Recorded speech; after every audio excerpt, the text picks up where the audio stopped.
Yeah. Yeah. Nom nom nom nom nom nom nom nom. Well, hello everyone.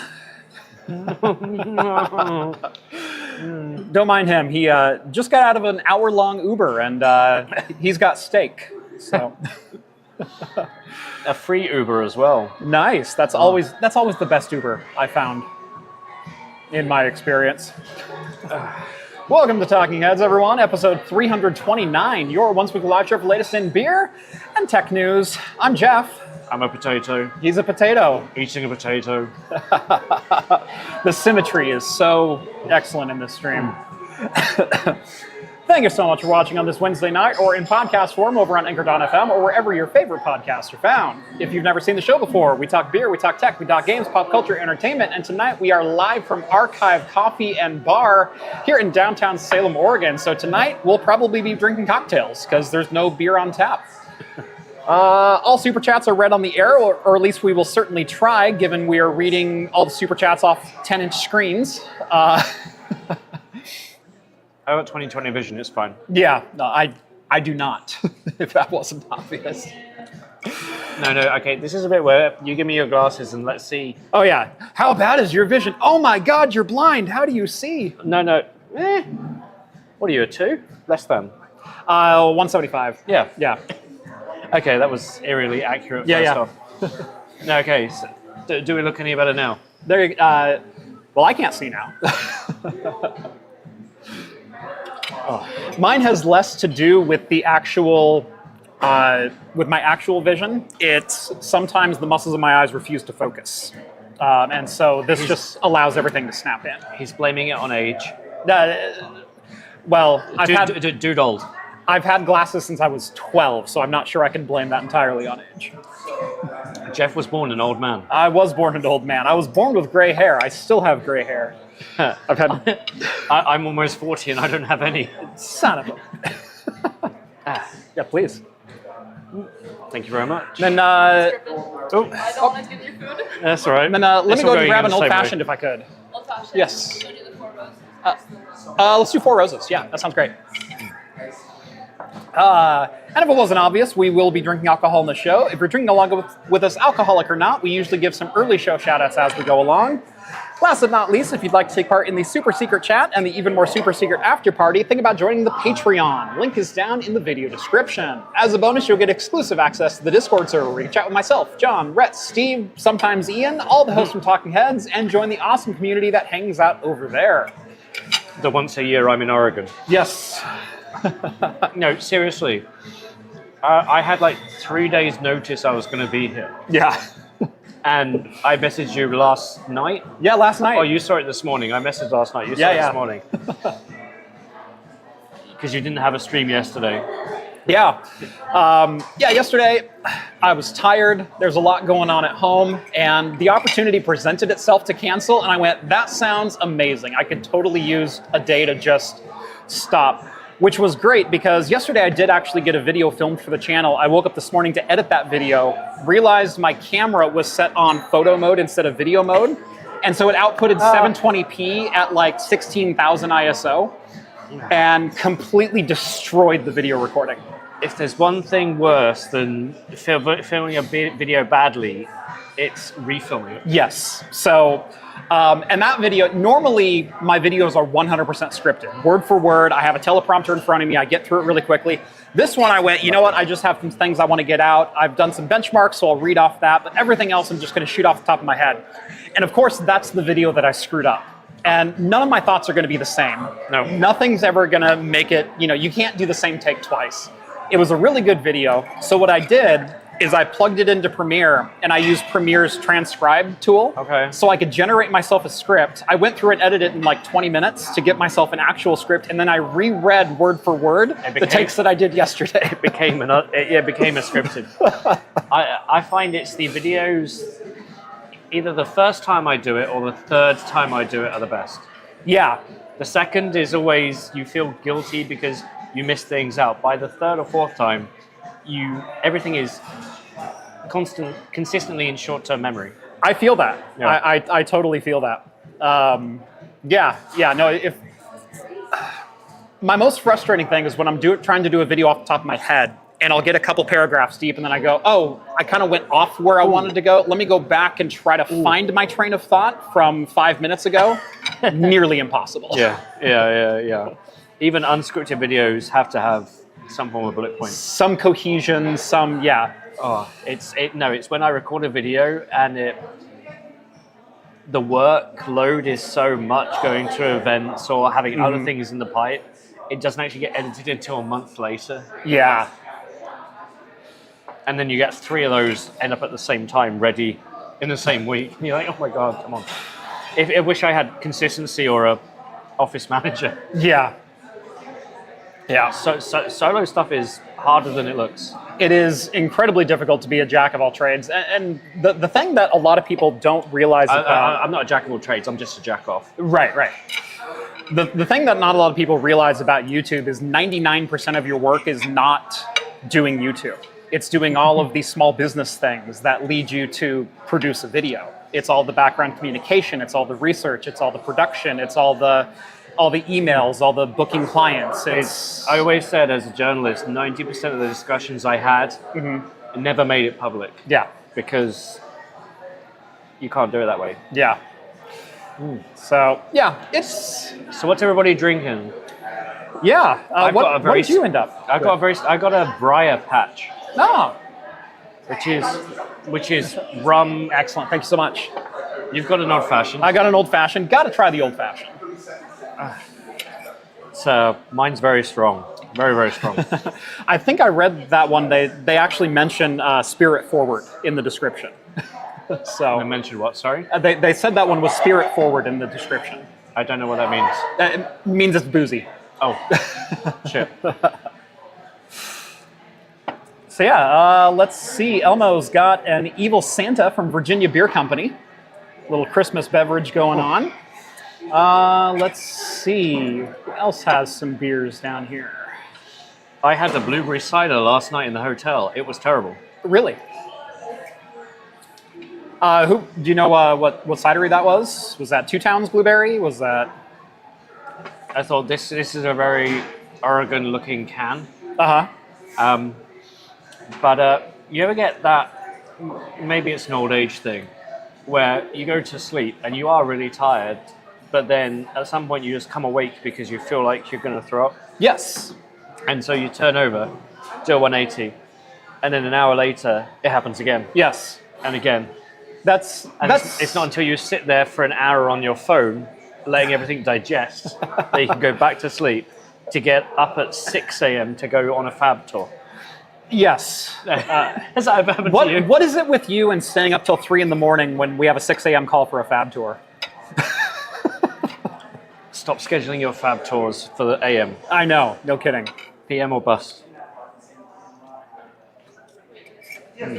Sorry, you're going through beers. We were going through beers. Let's see. The Bee's Knees has a straight to ale chill Pilsner at 4.5%. Skull's got a 2024 Bigfoot Barley Wine, Sierra Nevada. Looks like I'm sleeping in tomorrow. Yeah. Are you familiar with the barley wine? No. However, one of my trips to San Francisco this year, I think I was like a week into my trip and I hadn't had a drink. Uh-huh. And sometimes you just want a drink. You're not an alcoholic. Give me the water, Bine. Sometimes you just need a drink. Yeah. And I'd done a Uber Eats but grocery order, and I couldn't find a sour beer. I like a sour beer. Uh-huh. And so I just got this thing that looked like it was something. I like my fruity drink, so something fruity in a carton, whatever. Yeah. Got it. I think it was meant to be like a fruit wine, but I wasn't paying too much close attention.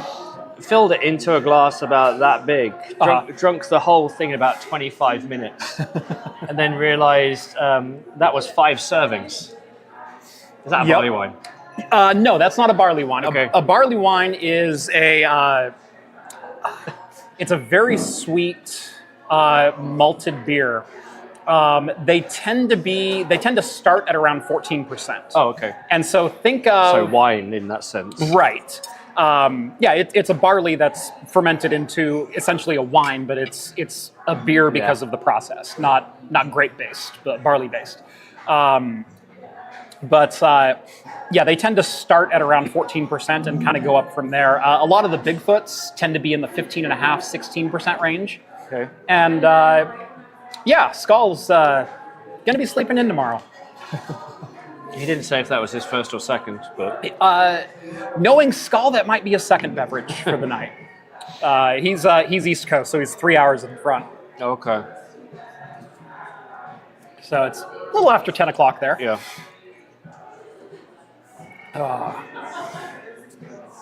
We got Glen Scotia from Nicola. Wow, barrel proof, 57%. It's 114 proof. Respect. I respect that. So if no one caught what I ordered earlier, this is their old fashioned with 4 roses. And I love their old fashioned here because it's exactly what an old fashioned should be. It's whiskey, bitters, a little bit of simple syrup, and an orange peel for a garnish. for Christmas. My wife ordered me a 12-pack of sour beer, but all the same. Okay.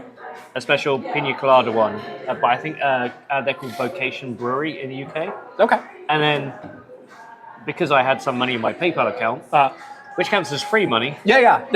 I know how that not works. in your account. I ordered a randomized 12-pack from a place called Vault City, and they did all different flavors.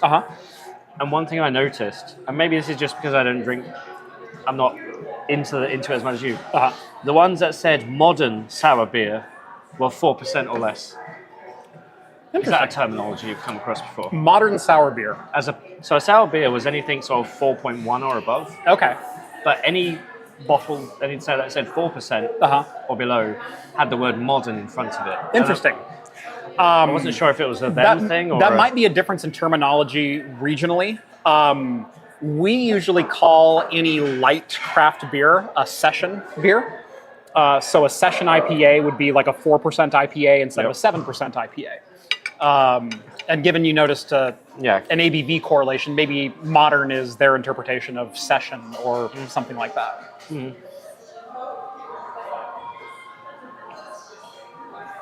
I haven't eaten properly today, hence why I'm stuffing my face.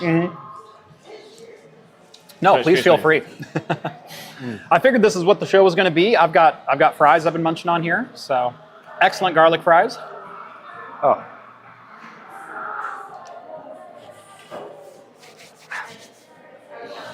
How many... If you were to sum up all the drinks you have in terms of individual drinks, so this would be a 1. Right. A standard 16 ounce would be a 1. Okay. 16? I don't know what. Yeah, 16 pint. Yeah, pint. A pint is 1. How many do you think you have at home? A bottle of liquor, I'd say, is 20. Okay. Bottle of liquor. I've got probably close to 40 bottles in my home bar. Okay. So 800 running total. 800 running total. So yeah. If you pour a shot, then it's 20 drinks. So yeah. That makes sense. As far as... It's like I've done it before. Right. As far as beers, my collection's actually dwindled a bit lately. I probably have about 100 bottles of beer. So 100 pints or 12-ounce cans or somewhere in that range, single-serving beers.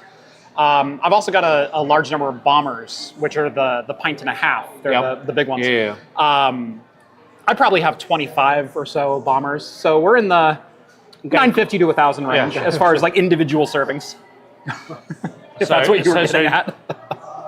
So you have a 3-year supply. 3 years supply. Whoa, only one drink a day? Or no, 7 drinks a week split between 2 sessions. Okay.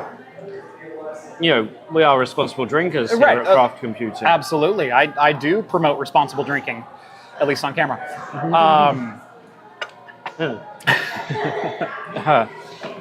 And your sponsors promote responsible drinking. Yes. Oh, Let's see. Have I ever gotten any beer jokes through a sponsor? yes, you must have. I'm sure I have. Oh, If you haven't, Rhett has. AG1, the supplement company, Athletic Greens. Right. They sponsored one of my videos one time. On purpose? On purpose. They reached out and they said, hey, can we do a sponsorship? And they offered above my normal rate. So I went, yeah, I'll do one. And I said, but I get to write the ad. And they said, yeah, of course. And so in the deliverables, what they wanted to see was they wanted to see you mix it into a beverage and whatnot. They didn't specify the beverage. They didn't specify the beverage. Jesus Christ. And they didn't specify I had to drink it. Okay. So I literally put AG1 into a Pilsner. Yeah. Stirred a full tablespoon into a Pilsner. As soon as it hit the Pilsner, the thing foamed for 5 minutes. It just let loose all of its carbonation. Right. Yeah. So once it was done, I went ahead and stirred it in. And then I didn't take a sip on camera, but I did take a sip off camera. Yeah. That was the most disgusting thing I've ever put in my mouth, ever. It's when you hear about those old school celebrities who used to do TV ads for food, like, isn't this nice? Mm-hmm. And the minute the camera turns off, they go, Yeah. yeah. It's okay, so we're all friends here, right? Yes. This is just between us. Yeah. You, me, maybe that guy. Yeah. What's your limit on accepting video sponsors? As in, if you're As in, who would I work with? well, you've just said a supplement provider, Right. and I know there's a lot of content creators out there who refuse to go anywhere near that, fuel Right. or Right. G Fuel or multivitamin stuff. Because I know a lot of health channels Yeah. with proper doctors get peddled this stuff day in, day out. Yes. So, and it does rely on the audience if you're going to make a joke about a sponsor to be there with you. Yes. Where's the line? And I think I want to hear from you guys as well. What would you would you do a Raid Shadow advert if you could make fun of it? Yes. I got approved for a Raid Shadow Legends ad recently. Is it out? It's not out yet. 1,500? Oh, nice one. So I've got another story to tell, but keep going. yes. Yes. Do I play Raid Shadow Legends? No. I do know of a couple people that I know personally who do play Raid Shadow Legends. They don't get super into the Weeds. pay to win kind of things, but they do enjoy playing it mindlessly from time to time. My wife plays Farmville and has done mobile games like that before and has a good time. Her and her entire family play a slots game that's like this online multiplayer thing, and they compete for high scores and things like that. There are pay to win aspects to it, but none of them buys any tokens. They just play the game and play through their turns and then wait for the next day. And so I don't necessarily feel guilty if I were to promote a Raid Shadow Legends or a Farmville or a Clash of Clans or anything like that, because there are people who do enjoy playing it. Are there whales out there? Yes, there's whales out there, and that's who they really want to attract. But I think they're going to get those people anyway, and seeing their ad on Craft Computing isn't necessarily going to entice that one guy who's not already playing it. So that's kind of my standpoint on it. I will say I do have limits on bad products. If something is genuinely a bad product, I won't promote it. When it comes to Raid Shadow Legends, and I'd put Athletic Greens and a couple other things into the same category. Do I use that on a daily basis? No, but I will also never say in my ad that I use it on a daily basis. Yeah. I'm not here to give a testimonial. I'm here to give an endorsement or at least make you aware of a product. And there is a fine line there. Is it a fine line if the audience doesn't realize that line even exists? It's the whole action versus interpretation. I do craft my words very carefully. It's an argument I've had with Linus. Yeah. when I do ads like that, I do craft my words very carefully. I don't say I wake up every morning with AG1. I say AG1 is a great supplement to start your day with. No, AG1 wakes up every morning with me. Right. So yeah, it's a difference of semantics, but at the same time, that is the difference between an endorsement and a testimonial. Yeah. And, journalistically, where do you draw that line? Yeah. Well, so I use a video editing software called Wondershare Filmora. I think I've mentioned it to you before. Yeah. It's normally made by a Chinese company, but it's not as complex as any of the Adobe or Vegas Pro or whatever that. But it's also not as simple as Windows Movie Maker. And over the couple of years I've used it, it's also grown up to have some of the more professional features. Mm-hmm. Also, starting out, it was a fixed fee license lifetime. Okay. It no longer is. Right. Yeah, now they went subscription. Yeah. And they turned around to me and they offered me ad space to promote their new AI tools. Mm-hmm. Things like help generate your title, your thumbnail, mm-hmm. AI noise cancellation in the audio, mm-hmm. sort of thing. And I said, I'm very much a user of your product. Mm-hmm.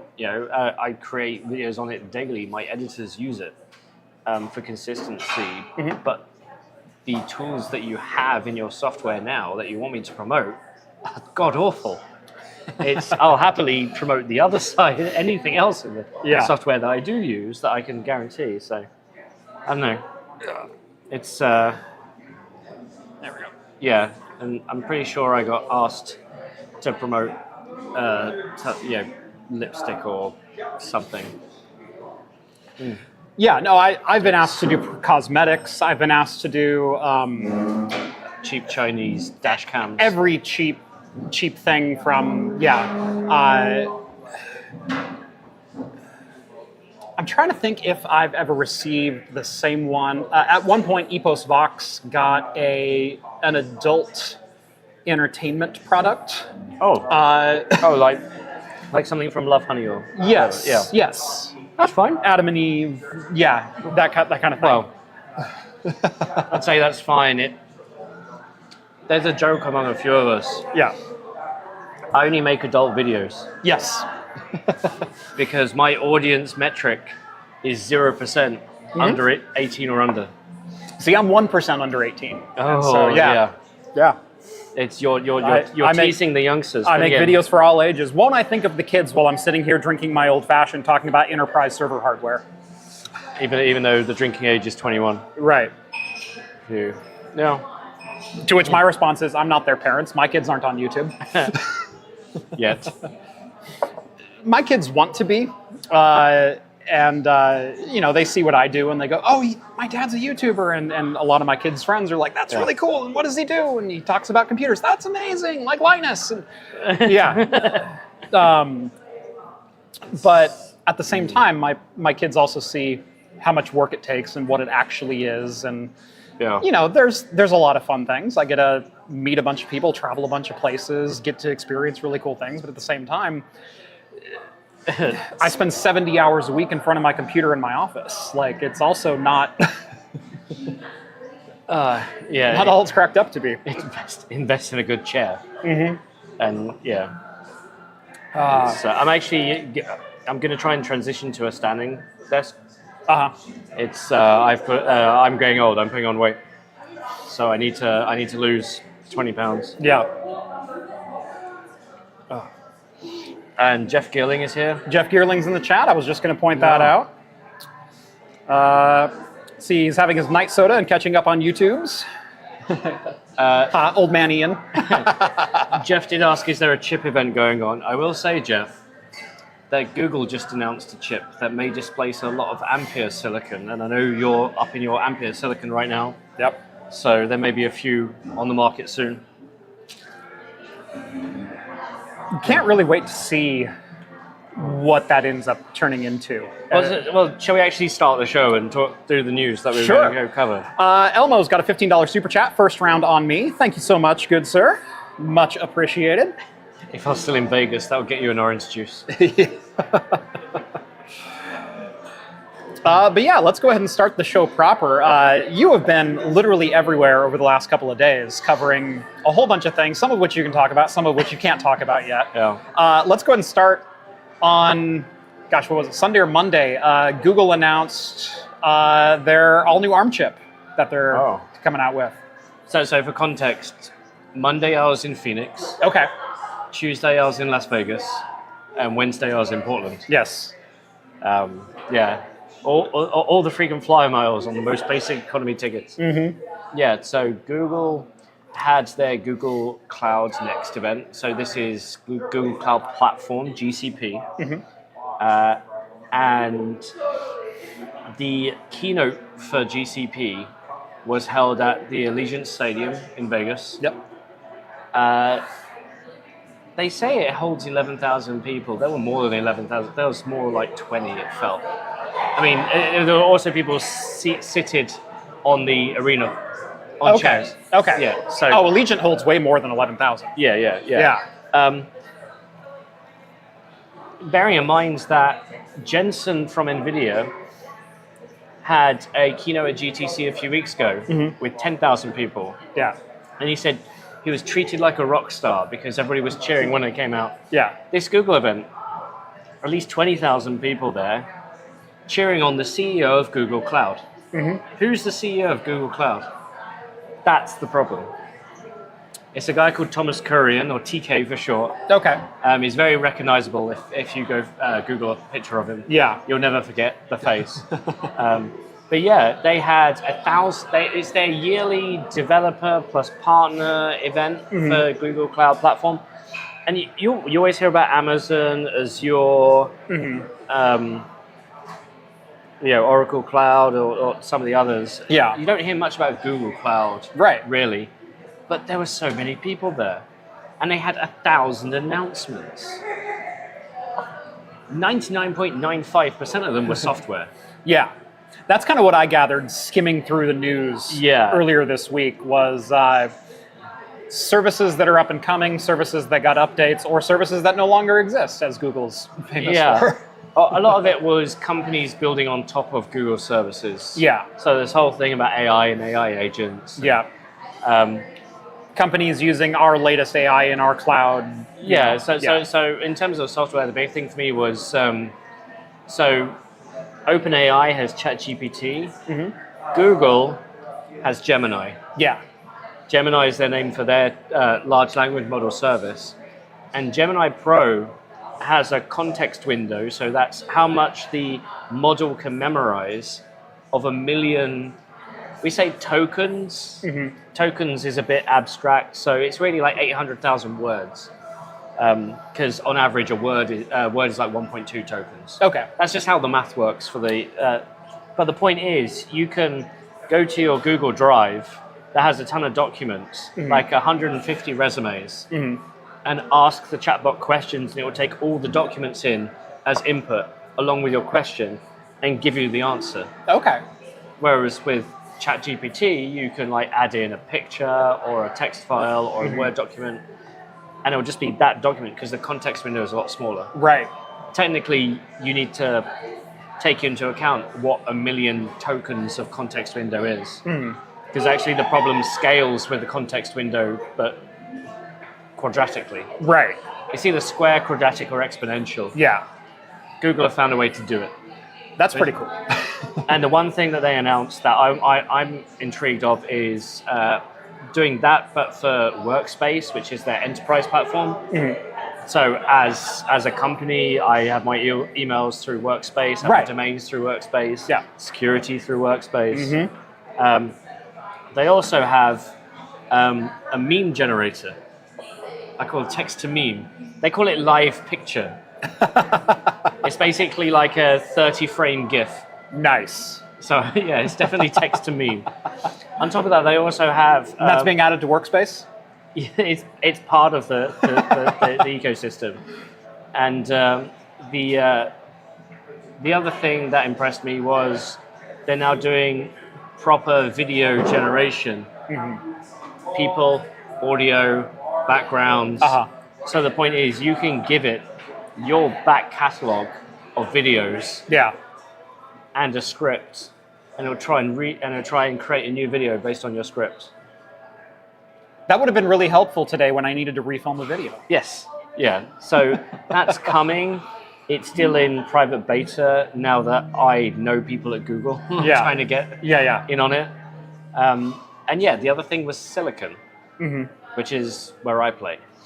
And the context of ARM in enterprise servers has been around for what, 15 years now? But all the companies in the first 10 years failed. Right. The reason they failed was they knew ARM was an efficient platform. I mean, performance per watt. Yeah, performance per watt. The problem was no one made a high performance ARM chip.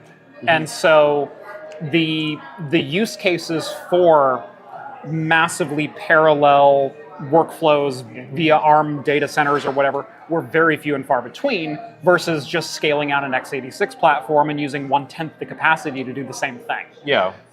You lost all your power efficiency because you had to have more hardware to get the same level of overall performance. Yeah, and I mean, it's the same thing that killed platforms like HP's Moonshot way back in the day, and Xeon Phi, and all those weird little niche projects. Also the software stack was immature. Right. Standards for servers in ARM took time to become reality. We're going through that in RISC-V now. Yeah. So in the ARM world, it's called SBSA level 3. That basically means if you hit this level of support, you can run these base Linux kernels without too much issue. Yeah. RISC-V is going through that now. Yeah. They call it. I think they're calling it profiles, and there should be more concrete later this year. Yep. And what's happened is we're left with one major merchant ARM silicon player. And by merchant silicon, I mean sells to everyone. Yeah. Sells hardware. Yeah. And they're called Ampere Computing. They make the product Ultra, Ultra Max, and Ampere 1. Yep. You can see a few of those on Jeff Geerling's channel or Patrick Kennedy at Serve the Home. Yep. You've not played with one yet, have you? I've not played with one. Okay. I mean, I stood in their building, but that's... Yeah. It's I interviewed the CEO back in December, and Jeff was present as cameraman. Things happened during the recording of that interview, but it actually came out in the end. Yes. All right. I will say, despite what I will fully admit was my mistake, that turned out pretty fantastic. Yeah. So they sell merchant silicon. They sell silicon to everyone. Amazon has Graviton, their own custom in-house chip. Yep. Then we have NVIDIA with Grace. They have their own in-house chip that's using Neoverse V2. Who else has an ARM-based chip? Microsoft, is it Cobalt or Maya? Maya. I think one of those is ARM-based. Yeah. And now Google has their own ARM-based chip called Axion. Also built on Neoverse V2. It's monolithic. It uses DDR5, and that's all we know. They said that... Did you get close enough to get like a measurement shot, or? I do. Okay. So I have a picture of the silicon in the package. I don't have it next to a reference design. Okay. So I can't do it that way. Right. However, I do have a picture with what they called the wafer. Okay. It was behind Perspex. So just doing how many chips, I can do some basic math. Right. However, I don't think the wafer they had was the chip. Interesting. Eyeballing it, it felt about 10% off. Well, didn't Intel do that same thing last year to you? And that was slightly different. You could easily tell it was off because the design was different. This was eyeballing the difference between 700 square millimeters and 750. Quite hard, but I still think it was the case. Anyway, I have pictures. Okay. I did go up to them and I wanted to ask more questions like core count, frequency. Yeah. And they said some of that will be done in due time. But they did say that pretty much all of their major services, we're talking about all the services that service 2 billion people, they are all already ARM optimized. which means they've already spent the time to optimize them using Ampere. Their software stack.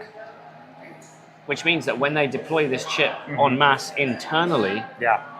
they can all pivot that to their own custom chip, which means Ampere won't be selling as many, That's very true.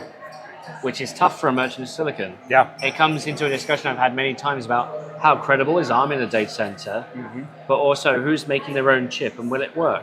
Yeah. I've always said making your own chip is hard. There are only so many people who do good physical design Yeah. in the world. Yeah. Anybody can put ARM cores together and crap something out of global foundries Yeah. relatively cheap. Yeah. And I'm pretty sure people like Alibaba and stuff are doing that. No, the number of ARM cores, SBCs, et cetera, that we see coming out that are carbon copies of one another with very minor differences, using same reference designs and whatnot. Well, so that's turnkey, even Yeah. if they design their own SoC. Right. That being said, I know a few people in Google's silicon team who have experience in building silicon. So they said 30% higher performance than Graviton 3. They didn't say whether that was per core or per socket. Right. But 50% higher than x86 and 60% more power efficient than x86. That being said, they are comparing it to cloud x86 cores, Right. which are usually the mid-range 32 core stuff, Correct. not the super high-end Ryzen 9s. Right. They didn't say whether there'll be multiple SKUs. They did say they're not selling them. It's going to be a cloud offering. Going to be internal only. Yeah, well, no, so Internal and hosted service. Yeah, Yeah. which is their business model. Same with the TPUs. Same with a lot of other stuff they do. So yeah, I got to speak to the product manager for Axion. I got to speak to the product manager for TPUs. Had a lot of good conversations about silicon because Google is fairly insular in what they disclose about their silicon. Right. And I'm trying to extol the virtues of when you talk about your architecture, when you talk about the internals. Yeah. Yes, you may have abstracted it away from most of the developers, but your core clients are going to optimize to the nth degree because at that level, 1% performance is $10 million. Oh, absolutely. So you will hire 10 engineers to work on it for 6 months to get that 1% performance. And by that, I'm talking about the big clients like American Airlines or UPS or, a medical facility, Kaiser Permanente or something. Right. That sort of thing. That sort of scale, percentage points matter in the millions of dollars. So even though Google can have the best engineers of the world, these people will go out and want to build their own software to their own optimization standards. Yeah. And in machine learning, there's this thing called operators. Just a function you can do on a matrix. And some of it is optimized for custom operators. You can't optimize that in hardware unless you know what the hardware is doing. Right. So I'm saying to companies like Google and others, you have those NDA conversations with those key clients. Yeah. I'm saying it's worth having those conversations with more people publicly. Generally. Right. Yeah. The hardest thing, I think, about ARM adoption, and this is saying this is from the perspective of someone who has done some cloud-hosted services, but mostly worked with small, medium, on-prem kind of stuff. Sponsors. Yeah. Is from an outsider's perspective, the segmentation of ARM. Because everyone makes their own custom silicon as far as hosted providers. You've got Amazon, you've got Google now, you've got NVIDIA, you've got all of these people making their own custom silicon, Apple included in that. Qualcomm. Is the idea of making your own silicon. What they're trying to do is they're trying to get you to optimize for their cloud base. So then it's more difficult for you to switch to someone else. Yeah, it's a vendor lock-in. That's essentially why they're not communicating those differences. But at the same time, it would be beneficial to communicate. Intel's very famous for this with things like AVX 512. Yeah. If you optimize to that platform, it's very hard to move off of it unless somebody else has the same feature in a similar fashion, which is why AMD eventually had to have AVX512. Yep. With ARM, it's a little bit different because you can either buy off-the-shelf cores or you can buy a license and go try and build your own. So this is what Apple's doing. This is what Qualcomm's doing. Yep. Ampere Computing with their Ampere 1 is a custom core. Yep. We still don't know too much about it, except that it's called Siren and built on TSMC 5 nanometer. But it's what a time to be alive. It's what we thought ARM Silicon would be 10 years ago. Yeah. When we had people like Calxeda and the Thunder X series. Oh, I'd forgotten all about that. Applied Micro. Yeah. Yeah. Because at the time they were competing against Atom. If you remember, Silvermont and those crappy ARM cores. Yep. ARM cores Atom cores are now fairly good. Yes. How have you done any content about N100 systems? I've done one video on an N100. It was a review of an appliance, not necessarily of the platform as a whole.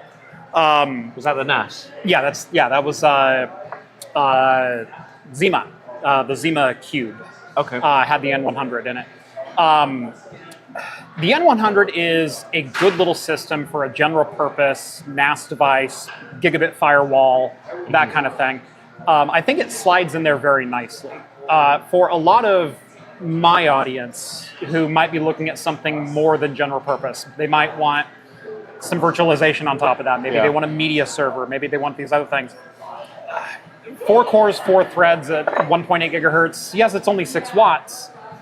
Even going beyond NAS functionality, you're starting to push those limits on with modern software stacks. I replaced my parents' aging dual-core Ivy Bridge i3 with an N100, and it's faster. Oh, absolutely. The N100 is core for core as fast as an i5-6500. It's a Skylake core. Skylake, yeah. But it's a 1.8 gigahertz. Right. So, and I think if that situation had played out today, those low-end 32-bit cores against, it'd be fun times again. I mean, it's fun times now, but so it's really interesting with Intel going so hard on their big little on P core E core. Hybrid is what they call it. Hybrid architecture. Hybrid for consumers, not for enterprise. Right. We've bullied them into not doing that on enterprise. Well, what's funny is I've done a number of videos. In fact, I did 3 full videos on virtualization using big little architecture.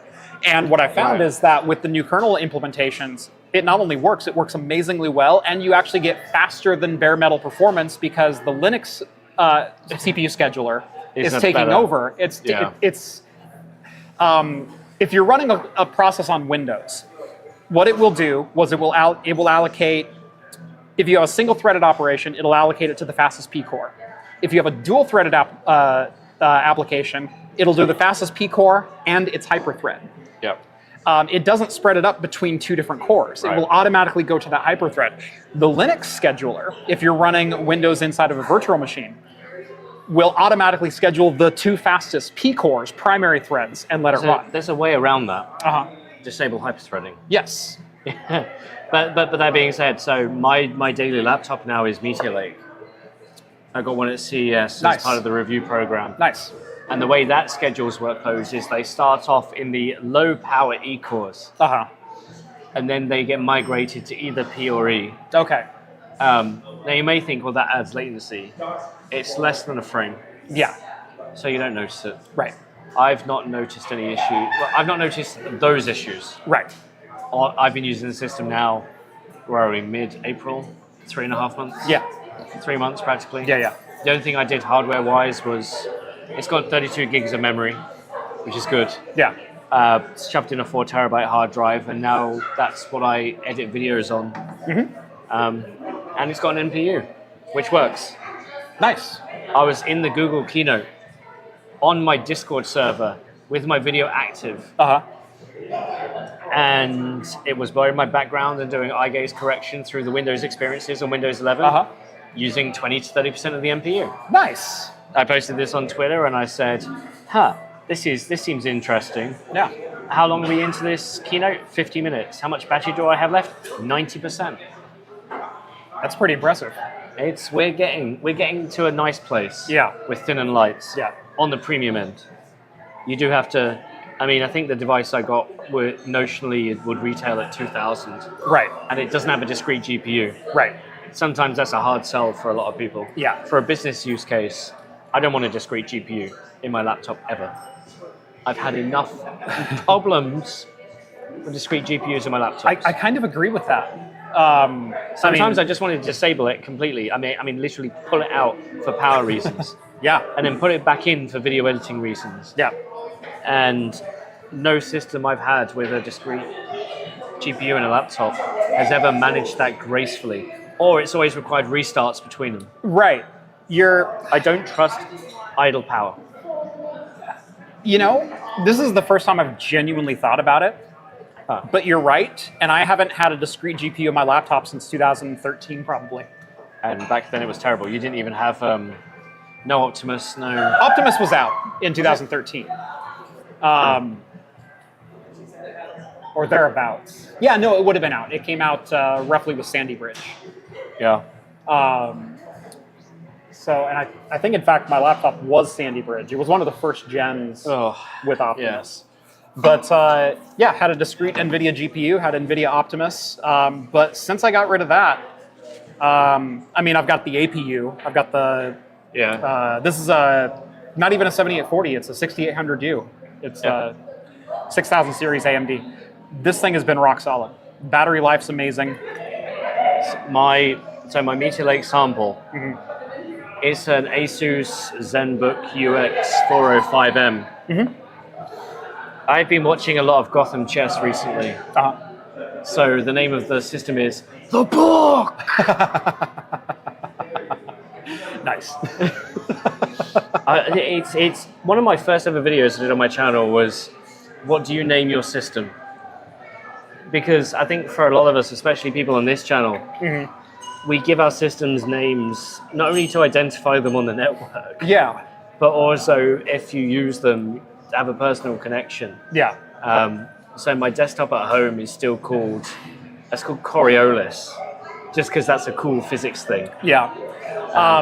What's funny is I've never really been someone who names my systems outside of their function. Let me think. Where'd the menu go? Down here. Yeah, let me grab the menu. Do you want another drink? I think so. Do I clear anything out of the way for you? Yeah, I think I'm Please. done with those. There we go. Can I get another Briar patch, please? Thank you. And then, let's Yes, see. please. Okay. Ooh, let me get a revolver. Yeah, what kind of spirit do you want? What kind of rye whiskeys do you have? I can ask. You can ask? Okay. For a few. I don't know them off the top of my head. So. Let's see. If you have a bullet rye, that'd be fantastic. Okay. Yeah. Is that one that's been shot out of a barrel? Exactly, right into your mouth. Yeah. Right. It's one to finish the night with. Yeah. Gets a little messy. That's right. Do you want to do, or do you have any allergies or anything? No, I'm good. Okay, Yeah. perfect. Perfect. Peanuts, penicillin. Let's see. Oh, what was I talking about? Yeah, naming systems. Naming systems. You name them for function. I name them for function. I've never been a creative namer. It's like, what does this system do? It's my streaming PC. I'm gonna name it Streamer. Like that. Is that streamer or how Leanne Lee spells streamer? No, just Streamer. Yeah, You know about this, don't you? yeah, Oh, yeah.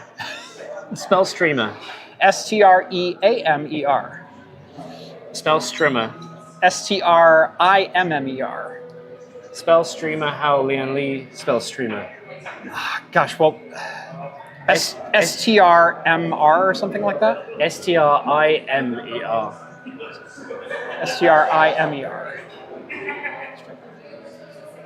Strimer. Strimer. They've got that E at the end. It's because, for better or for worse, there are some elements of Taiwanese society, those that visit the US for a year as part of their studies, now get seen as the enlightened US. Yeah. You understand person. the culture. Inside that PR agency. So you must understand all cultural references when we name things. Yeah. And somebody was under the impression that the I letter always makes an E sound. Strimmer. What is the? Sorry. Oh, there's Inwin just put out a case. The Jubilee. I just did a build with it. My Threadripper build for Rhett. Dubili or something like that. Jubilee. But they want it to be do believe. Is the? Oh, okay. The thing is, if it had an umlaut, it would be something from IKEA. Right. Yeah, all of a sudden it's a, yeah. which is really funny because it was a flat pack case. So you do have to put it together yourself. Did you say you've already done the video on this? I've already done the video on it. It's the title should be I built IKEA's Jubilee. Yeah, it should have been. It should have been. I might go back and retitle that one. I usually don't do that. But no, I've started trying to get into naming my systems creatively. I named the fastest PC I'd ever built Plaid because that sounded like fun at the time. That was before Elon started doing Plaid in the Tesla. Plaid. Yeah, we've gone to Plaid. It's so my first ever laptop as a journalist was this really old Dell M4400 with a 19x12 screen, a T760 processor inside. The damn thing lasted 3 hours. Yeah. And weighed easily 7 pounds. Yeah, they were. And I had an extra battery in it. Yeah. So it was a Dell M4400. Now the M4 is a popular road in the UK known for having a really annoying bus lane. So I called that laptop Bus Lane. See, that's good. I built my solid steel case. Have you seen that video? So one of my patrons, Divi, he designed a case from scratch using 3/8-inch steel plate. Okay. And had it laser cut, and then he shipped it to me. And so it was another one that you built yourself, but it was basically this H frame that mounted a motherboard inside and then had the graphics card hanging off the end of it. So the thing is... Oh, yes, I do think I saw It's that. physically about this big. It's no bigger than a shoebox. The thing weighs like 25 pounds. Do you have to have it grounded? You don't Just have in case. No, don't have to have it grounded. But yeah, no, it's... So I named that one Heavy Metal. Yep. Yeah. Yeah, that sounds good. But yeah, no, I've never really gotten too much into the system naming. It's like naming children. It is. Except you get rid of them every few years and get new ones. I will say I did start naming my RAID arrays in TrueNAS. And I started naming them after Star Trek ships. Yeah, I don't think I've had a consistent naming strategy across things. Yeah. Everything's always been you and then I went and named my channel Tech Potato. Right. Yeah. No, my RAID arrays, I've got 3 arrays in my main TrueNAS server. They are Shenzhou, Titan, and Defiant. But they're not the call signs, they're the actual numbers. So it's NCC 74205. Just to confuse anyone who might get exactly. in. Yeah. So speaking of naming things, so almost an hour in, let's get to the second story. There is a second story, and that is Intel. Thank you. For once in their lives, they renamed something and actually simplified it, rather than just renaming it for the hell of it. No, Core Ultra simplified it. Instead of it being Intel Core i5 processor or Intel processor Core i5. Yes. It's just Intel Core Ultra. It doesn't say processor in it. Right. Yeah, you're correct. It no longer says processor, but now there's Core Ultra, there's Core, but they still have 9.5 or 9.75. Yeah. Then they have 7.53. And so they tried to do away with the last moniker on it, which was the U or the P or the H, and instead tried to do that with the proper name, which was the Core Ultra or the Core Lite.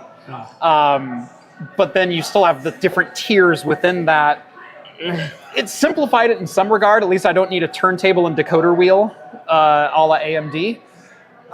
There is a funny story behind that. Yeah. I'm not sure if I'm sure I've told you this. Yes. Yeah. The minute we went into that briefing, and they all handed us the decoder wheel, a friend of the show, I won't name them, people said, any questions? And they said, if you have to do this, haven't you already lost? I know who said that. That may be a CES or Computex thing. Yeah. But yes, so server naming. Yes. So ever since Intel went away from their V naming scheme, E5 V2, E5 V3. Exactly. So it was E5 and then the series, so 2000 or 1000 or 4000 or 8000 series, and then the version, which usually stood for the architecture. And so your V0 was Sandy platform. Bridge, your V2 was Ivy. As a V4, they eliminated that and they went to Intel Xeon Scalable, because that makes a heck of a lot of sense. Xeon Scalable processor. Processor, yes. Gold. Right. 6280. Right, yeah. Well, no, you're into second generation if you said 62, because the second digit is the generation. Oh, sorry, 8180. Yeah, 8180 Platinum. Yeah. Yeah. And the Platinum came after the number designation too. So it was series, generation, and then You could never tell how many cores were in the chip from the number. There was inconsistent skew grading between generations. Yeah. So you never knew what was network optimized versus virtualization optimized versus HPC versus you always knew the Platinum could support 8 sockets, except the fourth generation where it didn't. Right. And Gold 6000 versus Gold 5000 was a comment on the number of UPI links. Right. Nice and simple. There were other feature non-parity things as well. The high temp. There was you had to have second generation to support first generation Optane DIMMs. So only your second generation Scalable supported your first gen Optane, and then they changed the name of Optane from Optane PMEM to 100 series. from 100 series to 200 series. They changed the whole naming scheme of Optane, and then second gen Optane only worked on third generation Scalable. It was a mess. Third generation Optane only works on fifth generation Scalable. Yes. No, I rephrase that. Fourth and fifth. And then Cascade Lake was a Cascade and Cooper. Technically, there was a Cooper Lake. Do you remember Cooper Lake? I do remember Cooper Lake. The Facebook only SKUs. Yes. Yeah. Anyway, Intel has finally completely shortened the name, literally hucked 80% off the name of the Xeon processor. Xeon 5th generation scalable processor, series, generation, and then designation is now Xeon 6. Correction. You said Xeon 5th generation. I did. That was the previous generation. Xeon 6th generation scalable is now just Xeon 6. So it's not a retroactive change. It is only going to be on Xeon 6 and above. Which is our Granite Rapids and... So they will have a Granite Rapids P core and a Sierra Forest E core. That's right. Sierra Forest will go up to 288 cores with 12 memory channels Yes. and 500 watts. I may or may not have held one of those. I haven't been able to confirm this, but an image from one of the analysts at the event seems to suggest that they are going with Xeon 6P for Granite Rapids and Xeon 6E For Sierra. Yeah. to designate what type of cores are in the product. Okay. That's not confirmed. It could just be that the analyst put Xeon 6E next to Sierra Forest to designate E cores. Right. But it makes sense. It does. I worry a bit. So imagine if you had a Xeon 6 8680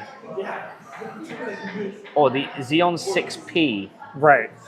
8680. I think with the P it works. Without it, it doesn't. Without it, it doesn't. And yeah, the real problem is, when are they going to, or are they going to designate P versus E in any meaningful way, or is it just going to be you have to research your SKU to find out what exact core you're getting? Well, so there's an argument here. It's with AMD between Genoa and Bergamo. Genoa is EPYC 4th Gen 8000, and Bergamo is EPYC 4th Gen 9000. Mm-hmm. That's the only difference in numbering. Right. But they also share a socket. Yes. And the architecture is pretty much identical aside from the L3 cache. Correct. Yeah, Bergamo and Genoa share a socket. Then there's also Sienna, which is a separate socket using the 4C cores. But that's a separate socket because it's for a different market altogether. The correct. telco. Correct. With Intel, we know that they're going to have a socket which uses both P and E. Mm-hmm. However, what it looks like is, take Sierra Forest, the E cores. Mm-hmm.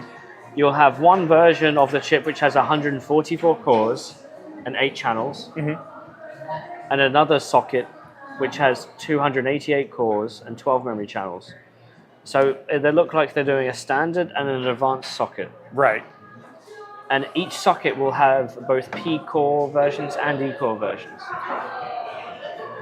But the point is, if you don't need all the cores, you don't need all the memory channels, Mm-hmm. so you don't need to buy the more expensive motherboards. Right. For us, that's a pain. Yeah.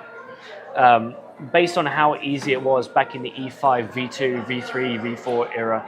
I mean, they did a small thing with the N. There were N's, there were L's, but... No. But the L's were in the same socket. The N's were in a slightly different... Oh, that's right.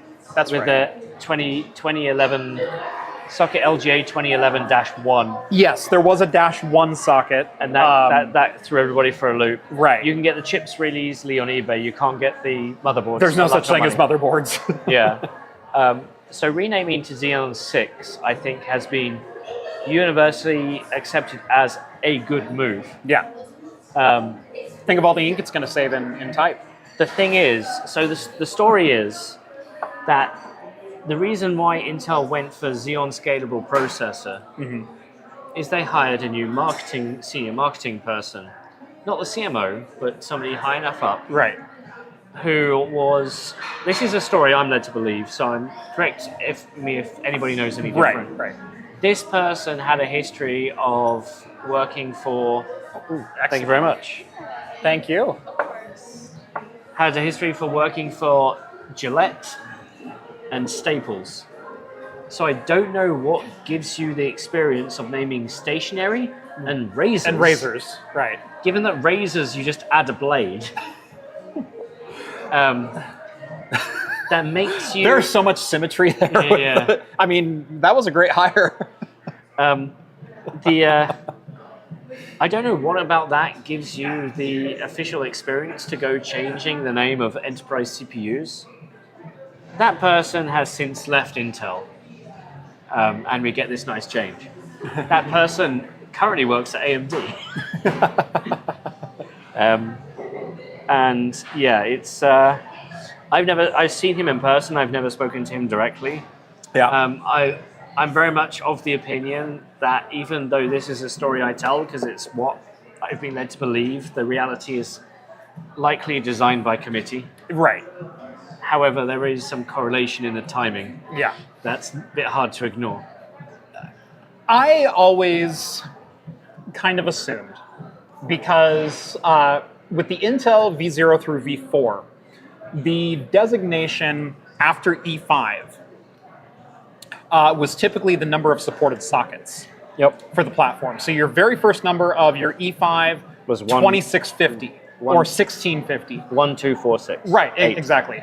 Was the number of supported sockets.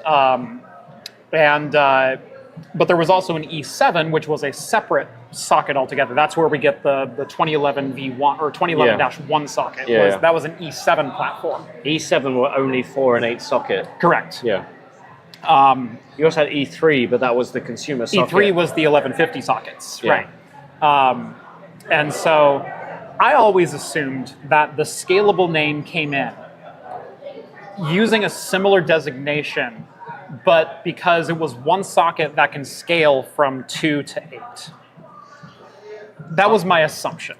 The only thing I know is that it was approved during the Brian Krzanich era, which we all collectively recognize as a bad time for Intel. And it was just seen as an opportunity to rebrand while keeping the SKU list going forward in the same direction, but jacking the price up. With a rename, the corollary comparison gen on gen is a lot more difficult. So that is the perfect time to put up the prices. Just like the perfect time for politicians to put up taxes is straight after they're put into office, because there's no election around the corner. Right. If you don't put your taxes up during that time, you've lost your opportunity. Right. Because that's all they'll remember in the tail end of your campaign. Yeah. Right. So the opportunity for, and I remember articles at the time of companies and partners being annoyed that suddenly they had to pay anywhere from 2 to 3x more for their processors. Now, in a processor SKU list, you'll see, say the Xeon Platinum 8180 Right. was what, 10K? Or 8280 was 10K for the highest SKU? Nobody paid more than 1,200 for that in volume. Right. Because that's just how those things work. Yeah. But they used to only pay 700 for it. So it became a thing. It became a very strong thing that they would buy a system. The motherboard would be decked to the nines in power delivery and support. Yeah. But then they'd buy it with a Xeon Bronze officially, With a and then replace it with a Xeon 4115 or whatever. Yeah. Yeah, and replace it with the Xeon Platinum they've acquired from the grey market. Because it saved them. But then nowadays, I mean, heck, that's half my channel content. some of that, yeah. But nowadays, because most of the cost of a server ends up being in the memory or the accelerators, the cost of the chip is almost neither here nor there, especially for the medium to large scale businesses. Yeah. So, yeah. But Xeon 6, I think we all approve of that. Yes, I think so. It's easier to remember official titles. It's easier to type out, and hopefully, it will reduce the confusion around the SKU, the product tiering, the placement, the use case. I did see one argument saying, why didn't they call it Xeon 1? Because then that gives them another 10 generations of numbers to play with. Given that they went from V0 or V1 to V5, then went straight back to first gen. Right. They've done 5 generations of Xeons. Now they should go back to first gen. Right. It's to be honest. Meanwhile, we're on 13 and a half generations of Intel Core. No, we're on Series 1 of Core Ultra. That is very true. To be honest, in terms of companies who understand that naming is more than 10 generations of things, the one company I have to celebrate for doing it right is Intel.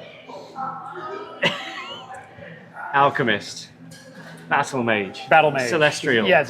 Druid. Finally, somebody gets it.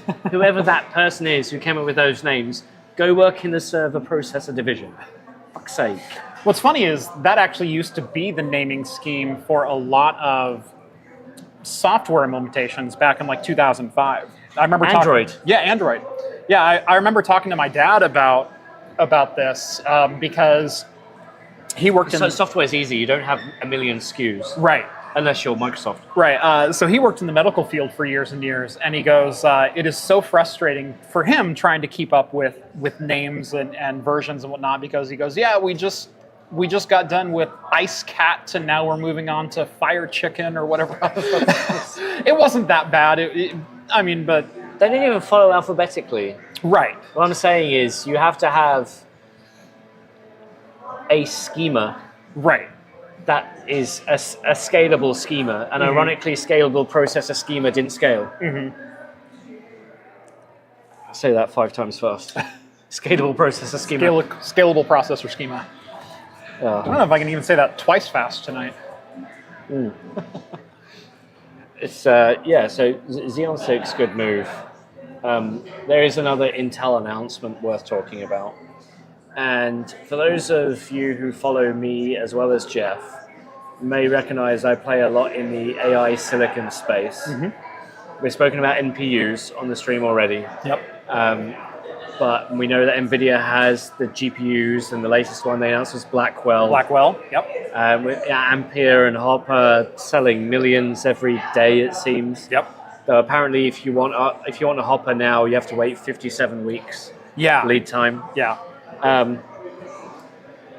Intel did launch and give clarity on their next generation AI chip called Gaudi. Gaudi 3. It looks very much like a lot of other AI chips in the sense that it's 2 disaggregated die and 8 HBMs. So if you're familiar with MI300X, it kind of looks like that. Yep. If you're familiar with the Samba Nova Cerulean, it looks like that. Kind of looks like Blackwell as well. A little bit like Blackwell. Yeah. This is, so Intel acquired an AI company, well, they've acquired many. Yeah. This one, they acquired 7 years ago, Habana, and this is their latest generation of high-performance computing, high-performance AI chip on a PCIe card up to 600 watts in a OEM form factor, air-cooled 900, liquid-cooled 1200, which is, we're getting insane now. Yeah. But the whole point of this is their attempt to go after NVIDIA. Yep. To dethrone the AI empire that NVIDIA's kind of built around themselves. Yeah, and part of it is they need a software stack to compete against CUDA. Yep. Thankfully, in AI space, developers focus on frameworks, not always architecture. Right. But going back to when you need the 1% of efficiency, you program at the metal, right, not an abstraction layer. Right. So they're supporting the frameworks, and the question is how much are they exposing the metal for that efficiency? Yeah. We still have, they announced 15 partners for shipping systems. Yep. Some performance metrics. They're going after performance per dollar and performance per watt, because they're saying if you take NVIDIA's biggest chips, they're actually quite power hungry. Yes. What is Blackwell supposed to be? Something right around that 1500 watt, 1200 watt, 2700 watt for 2 GPUs, 1 CPU, That's and right. in a system. That's right. So a system is 2700. A blade is 2700. They're not really talking about peak performance. And the annoying thing is, with a lot of these AI chips, because the market is so disordered about what's the right test, what's the right metric, what's the right way to even represent numbers in bits. It's a process called quantization. Everybody can cherry pick whatever data they choose to get whatever result they want. Yeah, the frustrating thing, looking at a lot of new announcements right now, I am not fucking Jamie Oliver. Ian and I had a conversation, what was that, 4 or 5 months ago at Intel, when they were talking about Emerald Rapids, and they were given some AI numbers on things, and talking about Gaudi 2. they were talking about their language models that they were training on. And Ian pointed out the numbers that they're giving are pitifully small compared to what's actually used in the real world. Oh, no, so that was a comment about the amount of chips in a system for large training clusters. So one of the benchmarks, standard benchmarks in machine learning is called MLPerf. Okay. They're meant to be like the spec, but for the standardized tests. Yeah. And it's up to companies to submit performance points for that. And we're good. Thank you. And with NVIDIA, you're seeing all the submissions from NVIDIA being systems of 1,000 GPUs, 2,000 GPUs, all the way up to 10,000 GPUs. Intel made 2 submissions, one of 512 and one of 768. Yeah. Now, if you took, say, the GPT benchmark data versus the number of GPUs, you could plot a straight line through all the NVIDIA points. And you could plot a straight line through the 2 Intel points. But the thing is, on that graph, the lower down the number, or the higher up the number, the higher performance. Yeah. And the NVIDIA line was just ahead of the Intel line. But because extrapolation on a graph is stupid, it's hard to say. With Gaudi 3, they've said the chip can scale up to 8,000. And they have customers who are looking at the higher scale deployments. Investors are asking, well, when are they going to ship? When is it going to look like revenue? Have you missed the AI boat like you did the mobile boat? And it's hard to talk about it without comparing to the other market. And I've heard comments such as, Intel could be essentially a generation behind NVIDIA. And the point is, when you've got that small a percentage of the market, going from 1% to 2% is massive. Right. And that's what it's double your foothold. And the argument here is it's 57 weeks to get an NVIDIA GPU. Yeah. If you can get an Intel one or an AMD one in 10 weeks, is that extra time you have to port your software or even create it, depending on where you are, worth it? Right. Because NVIDIA has such a large developer ecosystem that their ecosystem could be better by the time you actually get your hardware. But can you suffer the lost revenue in between? Right. If you're even able to get your software to work in that time. Intel and AMD and others are saying their software is getting better weekly, daily. As much as 5 lines of code is enough. With their one API to basically integrate with existing workflows that you've designed for CUDA. Well, so Gaudi doesn't support one API. Right. Because there's a technical difficulty why they can't, and because it's still an architecture from an pre-acquisition company. But all the software that you write for Gaudi will be able to be used in future Intel generations from here on out. Falcon Shores. Okay. They're working with companies who are building Gaudi 3 software to make sure that it's built with the conversion tools in mind, so that when the hardware changes, the conversion happens seamlessly. Right. Almost like a just-in-time compiler. Yeah. So technically it's different, but with a just-in-time compiler, it might as well be the same. Yeah. So, but if you're programming at a framework level, this higher abstraction layer, there is no conversion. You just change the compiler on the back end. Yeah. So, it's been a week of chips, and it wasn't a week of chips I was expecting. Right. Chips are like buses. You wait ages, and 2 or 3 come along at once. Yeah. So, hopefully they don't get stuck on the M4. That bus lane. So apparently I have to say the word wanker. Wanker? You got to say it at least once. Bloody wanker. To hear him say wanker to know for sure. Yeah. It's my accent is very much more Gordon Ramsay than it is Jamie Oliver. That being said, I did grow up. Jamie Oliver has a very distinct accent based on where he grew up. I spent the first 10 years of my life there, but I don't have a lisp. Okay. So it's I've lived around the UK, so you got any sponsors for the stream? I don't. Okay. Nope. We're free and clear. So yeah, So- you can so- swear. so- You can. So we are the sponsors. That's right. So if you want some of the greatest merch available, head on over to craftcomputing.store. My man. Now do me. Tech Potato. Where is your storefront at? Is it Tech Potato store? What do you got? If you like potatoes and you like chips. Okay. It's one of the things. Sorry, I was going to go to the Gunslinger Linode, but Oh, okay, yeah. No. Do you remember back well, in partner, you change your cloud hosting over to. Do you remember back in the 80s and 90s, executives at companies or politicians would, when they were like at a radio show, say like, "Hi, I'm Joe Biden and I listen to WKBBN Oh, that happens. 90.9. Yeah, all the time. I try and get executives to do that today. And I'm watching Tech Potato. Yeah. No takers. That's awesome.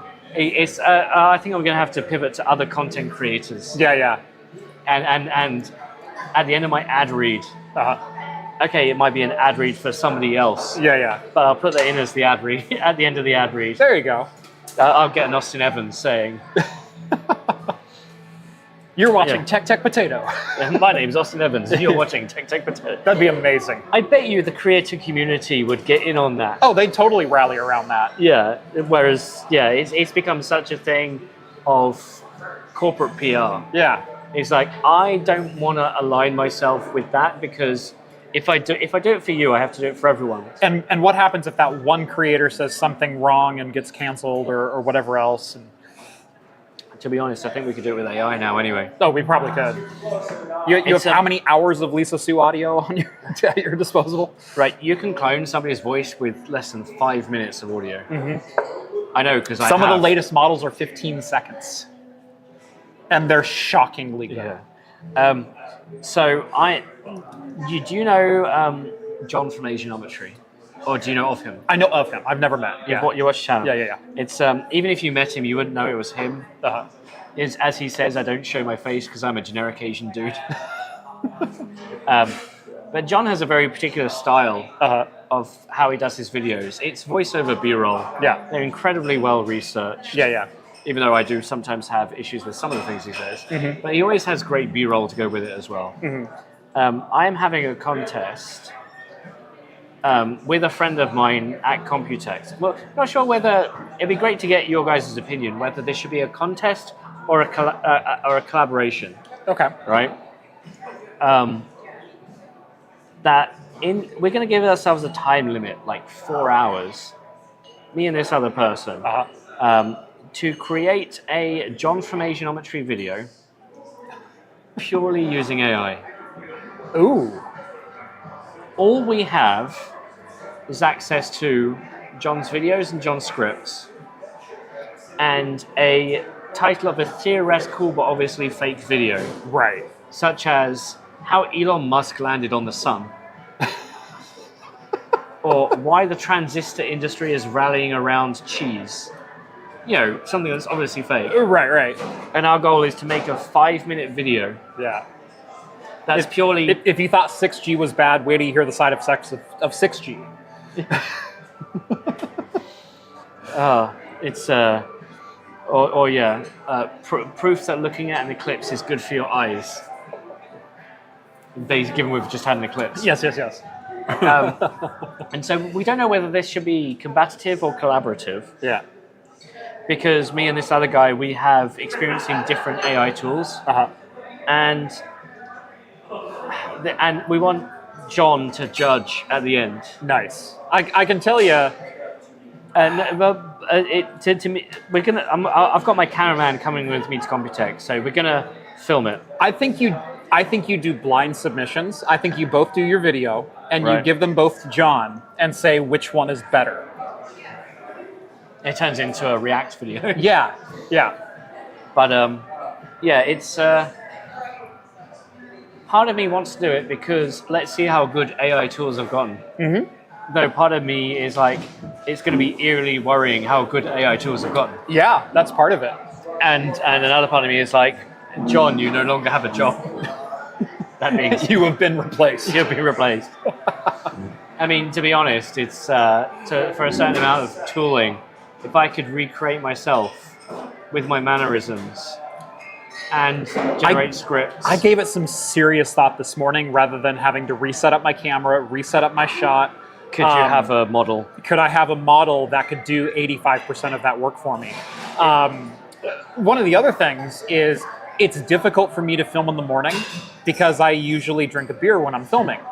I thought you were going to say because you're still hungover from the night before. No. It's the idea of waking up at 7 and then pouring myself a pint. Look, I may play one on TV, but I am not an alcoholic. And okay. while I'm unusually chipper after I do that, it does kind of ruin the rest of the day. Well, no, I think you have to establish yourself as, because this is a morning shoot, I'm drinking this alcohol-free. I've done coffee before and teas and things like that. No, but it's like a dry January sort of thing. Right. But and, I know you have cocktail month once a year. Maybe it's just a case of we had to film this in the morning, so I'm drinking a Bud Light Zero. Oh God. No. Sorry, is that April Fool's? If you see me with a Bud Light Zero, guaranteed it's AI generated. There's no way the real Jeff does that. Yeah. So if we ever create a video and you're like this, I did do an April Fool's video one time where I had a 20-ounce can of Bud Light. I literally opened the Bud Light, poured it into my sink, and then filled the Bud Light with an IPA. Right. And then did an audio layover for cracking the can open. So I recorded me cracking the Bud Light, but then overlaid the audio with me doing it on the camera. Okay. So one of the things they do in British comedy shows is that in the UK we have this thing called the watershed, which is essentially 9 p.m. After that, it's content for adults. So you're allowed to swear, you're allowed to drink. And a couple of comedians on a panel show wanted to drink during it. So from the bottom, they pulled out cans that were completely covered in white and said water. They'd stuck a label saying water underneath. And they poured it into a glass. Yeah. Obviously, it's beer colored. Right. It's like, water from Flint, Michigan. Yeah. Or, Zach wants to know, would I do it for an RTX 6000 Ada generation? He may drink a pickle beer for that. Do you know who Zach is? The name rings a bell. Zachary Solis is the person who made me drink a pickle beer for my RTX A5000. So when he throws down like this, he's serious. I have an A5000 in my server rack right now because I drink a pickle beer. Would I drink a Bud Light Zero for an RTX 6000 Ada? It's you're not going adventurous enough.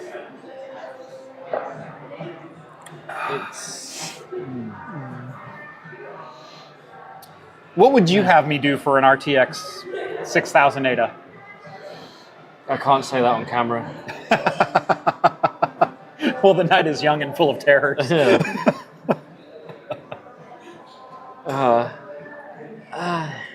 6 months as an EA. It'd be cheap EA. Wow.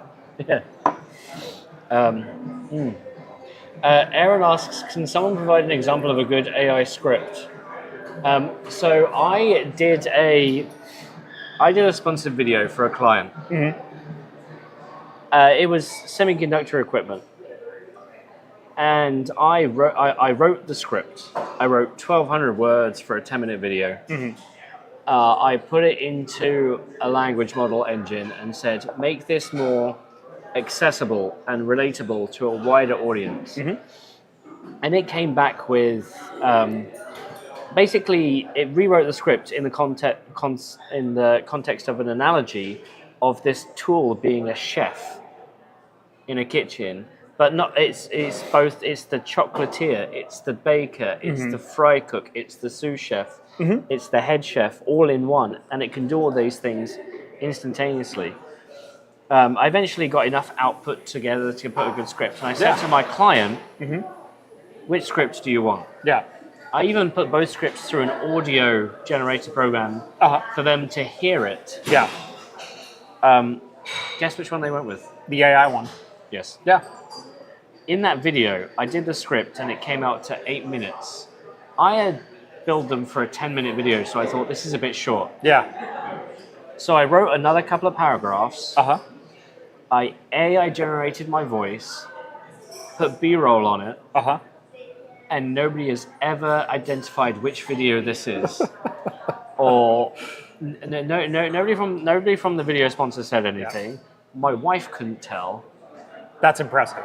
And then no, the thumbnail wasn't AI generated. Okay. The title may have been AI enhanced, but it does mean,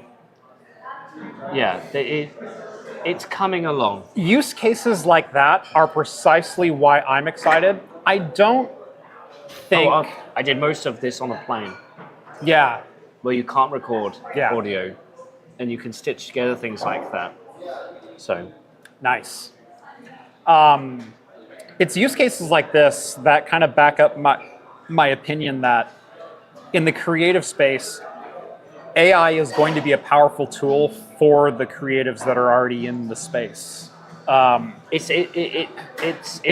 a productivity tool. It's not going to replace creatives. Ian still had to generate the initial script as a prompt to provide accurate information. That being said, given what we said earlier about Gemini, you might have to rewind about an hour.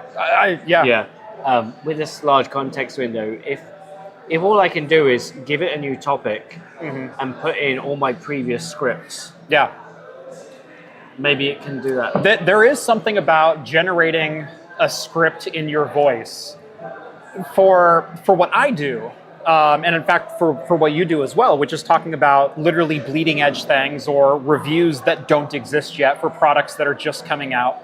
We're going to have to still prompt it with our analysis of what the features in this product are, what potential use cases are, what are some potential pitfalls. But then there's no reason that an AI can't come and augment that script, make it more personable, more relatable.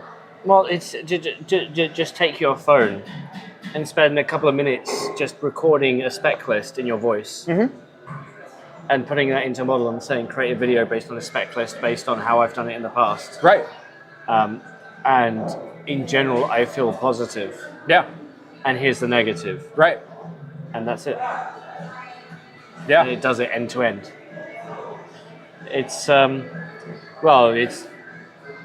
always an argument that eventually half the internet will be porn bots trying to get the other half of the internet bots to sign up to their OnlyFans. Yeah.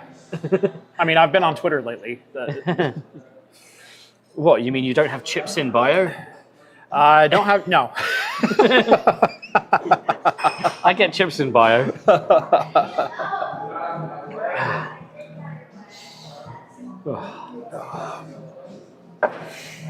I am happily merry. Me too. For a very long time now, in fact. Well, you're here an hour before me. Yeah. So, it's, I take it you're not driving back. No, I've got an Uber. Okay. Yeah. No, you shouldn't be driving your Uber back either. No. No, I have a rule. If I'm going to drink more than one drink an hour, I get an Uber. Yeah. So. Okay. Yeah. What other news shall we finish it off on? You actually made a list. I did have a list. Let me see if it still exists here. Snapdragon X. They've been making some claims lately about speed, about how much time do we have? That's a lot of speed. No, annoyingly, there's been a few articles lately because Qualcomm's been doing a number of these press sessions. Yeah. They did all the ones in the US last week when I was in the UK, and all the ones in the UK this week when I'm in the US. You've met my camera guy, Dom. It's I actually sent him to the UK one. Okay. And he's taken some B-roll, he's taken some pictures. Yeah. I haven't had a debrief from him yet, just because time zones and it's been crazy. The only thing I do know is that all the benchmarks that were done for those systems. Now, Qualcomm's been showing off canned benchmarks. So they've got the system set up with the test, and all you can do is press play. Yeah. Which companies do when you're very far out from launch. And we saw this a few months ago. And again, they're doing similar things. We see this at AMD, we see this at Intel, at any launch event where they go, this is a use case that we think will work. Yeah. Go ahead and hit play, and you'll go, wow, those bar graphs are going really high. And then the bar graphs die, and they're like, that's how fast it is. That's all we ever see. But the benchmarks and the numbers were essentially configured by an old colleague of mine, Andre. Okay. From Anantec. Yeah. So I can guarantee those numbers are genuine and not faked in any way, because I don't think he would stay employed at a company that would fake it. Right. Especially when he's in charge of actually putting the numbers together. Yeah. The latest article, I have it linked, I think I have this one linked down in the description, is basically the latest claims are that the Snapdragon X Elite is going to come out faster than an M3 MacBook Air. In what? That's the great question. Geekbench 6. Yes. Yeah, Geekbench 6 is what it is. So your HTML compilation, it's people. To be honest, I don't think people are expecting the performance to be bad. They're expecting the performance to be good. Right. The question is that enough to deal with the Windows software ecosystem when you're not natively compiled to ARM? That's the good question, and that's exactly what I was going to bring up. So I have spent time with Qualcomm, and full disclosure, they're a client of mine. I'm providing feedback on some of the messaging for Snapdragon X Elite, because that's what I do as my day-to-day. Yeah. The same with Xeon and Intel and AMD and whatever. And basically every company we've talked about tonight, he's involved with in some way, but at the same time, he can still give opinions. So how's that for disclosure? It's you'll see all the companies I've ever worked with are always in the description of all of my videos. Yep. And my thing is to be open as much about that as possible. Yeah. If you don't like it, don't listen. Right. Yep. But I've given you the grains of salt. Do with them as you will. Put them in my coffee. On the software side, I've spoken to the engineers, I've spoken to the executives, and they said the hard part was never translating instructions. Right. They said they had that down pat pretty quickly. Yeah. The problem is Windows. Yeah. And the mountains of terrible software that exist. And I know, I've written most of it. It's all about installation packages that use beta versions of linked libraries. Yep. Or they're using the wrong program files. Yep. For, they're using the 32-bit version in the x86, or however you want to put it together. Yep. Or they're using a version of Microsoft Visual Code that was technically, expunged because it had a massive error in it. Yep. And they said, to be honest, most of the time they spend optimizing software is playing whack-a-mole, even with professional software packages. Oh God, yes. It's like you take the 1,000 most used programs and make sure they work. Make sure or if they're not, putting in the equivalent of a GPU driver.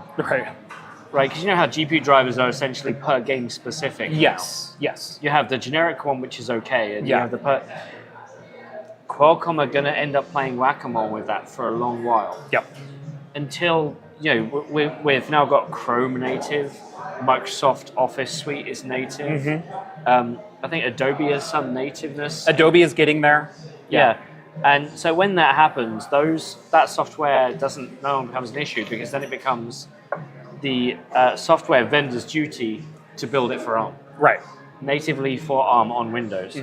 Until then, it is Qualcomm's job to make sure Qualcomm and Microsoft's job to make sure it works. And the thing is, you could get a very innocuous update for a piece of software you've used for years, and it's x86 translated to ARM, but it somehow breaks something because that feature uses a beta version of a library you don't have, because that's a beta x86 only library, or was compiled with specific flags which eliminate the ability to use that library. That being said, they're promoting the initial target for this hardware. I think they've said they're going to have 15 SKUs. 15 laptops at launch. And we're going to see a lot of them at Computex. Lenovo, Microsoft. Probably a HP and a Dell and an Asus in there as well. I'm just trying to think of the ones that were like absolute. I know Lenovo and Microsoft were confirmed. MSI might even have one. Fact is, they've been doing this Windows on ARM stuff for a while. Windows on Snapdragon, they like to call it. Because Snapdragon had the exclusive license for ARM. They've never confirmed that, and people like to talk about it. So that's another discussion. All the devices they've had up to date, they will have more devices on this launch than all of them put together. And their primary target they're going for is the commercial B2B market. So we're talking about a company who wants anywhere from 50 to 5,000 devices for their company wide. Just like how so many companies now use Surfaces and Surface Pros. And don't remind me. But also, back in the day, they used to use the ARM-based ones. Well, they still do, SQ1 and whatever. That's where they're going for first. And there will be a price premium for it. It's their custom Orion core that came from the Nuvia acquisition. That was announced 3 years ago, like a couple of weeks ago. So that core they've designed. There's still a little issue with ARM and the ongoing lawsuit. However, they will sell the stuff until that lawsuit is concluded. Nothing in that lawsuit today, unless ARM goes out and gets, say, whatever they call it when they say you have to stop selling until we do litigate. Embargo, or what is the term? Not cease and desist or something. But yeah, we're too many drinks into it. Unless that happens, this won't. They'll just sell them anyway. And hopefully then that means we'll have proper benchmarks, proper performance per watt numbers. The one thing Qualcomm's doing this time around, which is confusing a lot of people, is they're not talking about the TDP of a chip. They're talking about the TDP of the system, of the chassis. So in their demos, they've had two chassis, a 23 watt and an 80 watt. And it's confusing a lot of people because, one, it's not being explained that well in the demo sessions. They're working on it, and a few journalists have got it right. Injunction, there we go. Thank you, injunction.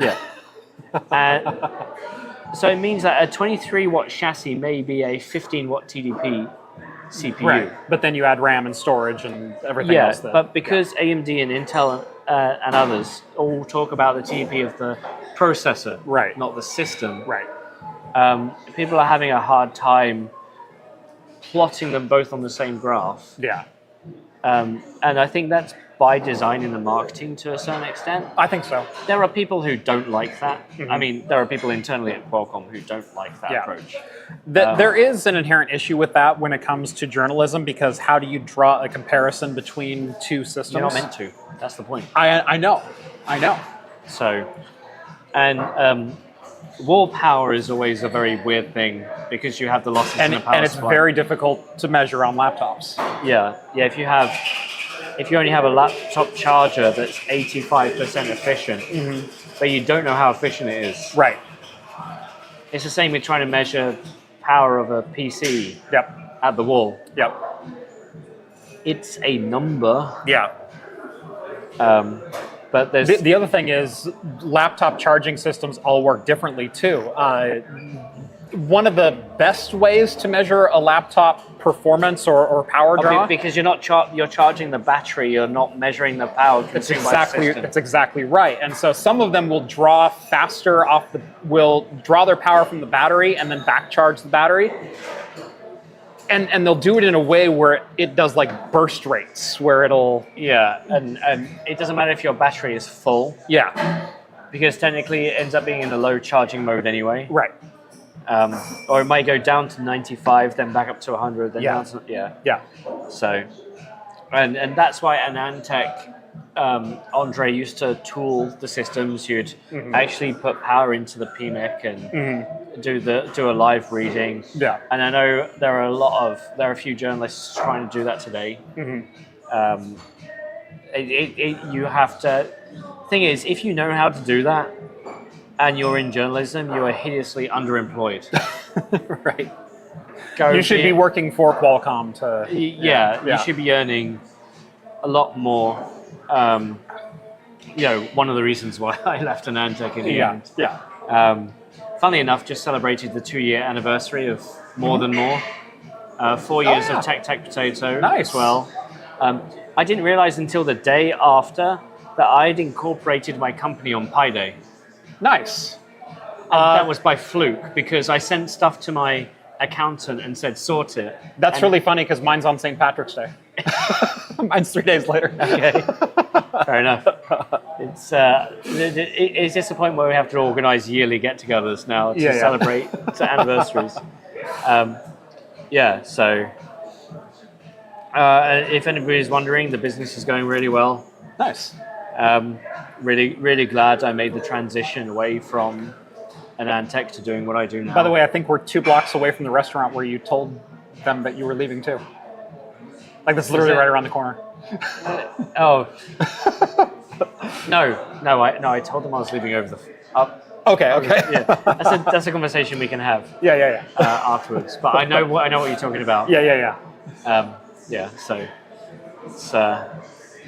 it's pretty good. We're coming up to just shy of 2 hours. Just shy of 2 hours. Yeah, I was going to start to wrap up. I have kind of a fun thing. You haven't seen this yet. Okay.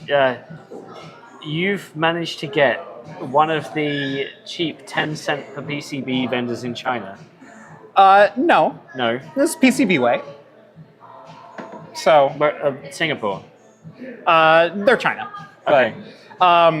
You mean it's not made in America? It's not made in America, no. They sponsored a few videos, and so you said, let's do a thing together. They haven't even sponsored a video yet. This is the first video they're going to sponsor. I reached out to them and said, I'm designing something that I want to sell, and would you be willing to sponsor? And they said, absolutely. And so this is... Have they ever reached out to you for sponsorship? They reached out to me in 2020. Yeah. And I said, I don't know what I would do with you. Also, I don't know if you're any good. I know PCBWay. I know a lot of people who've worked with them directly, and so they weren't like out of the blue, like reaching out. But I said, I don't know what I would do with you, and so I don't know if it's a good fit. I don't know if my audience would be receptive.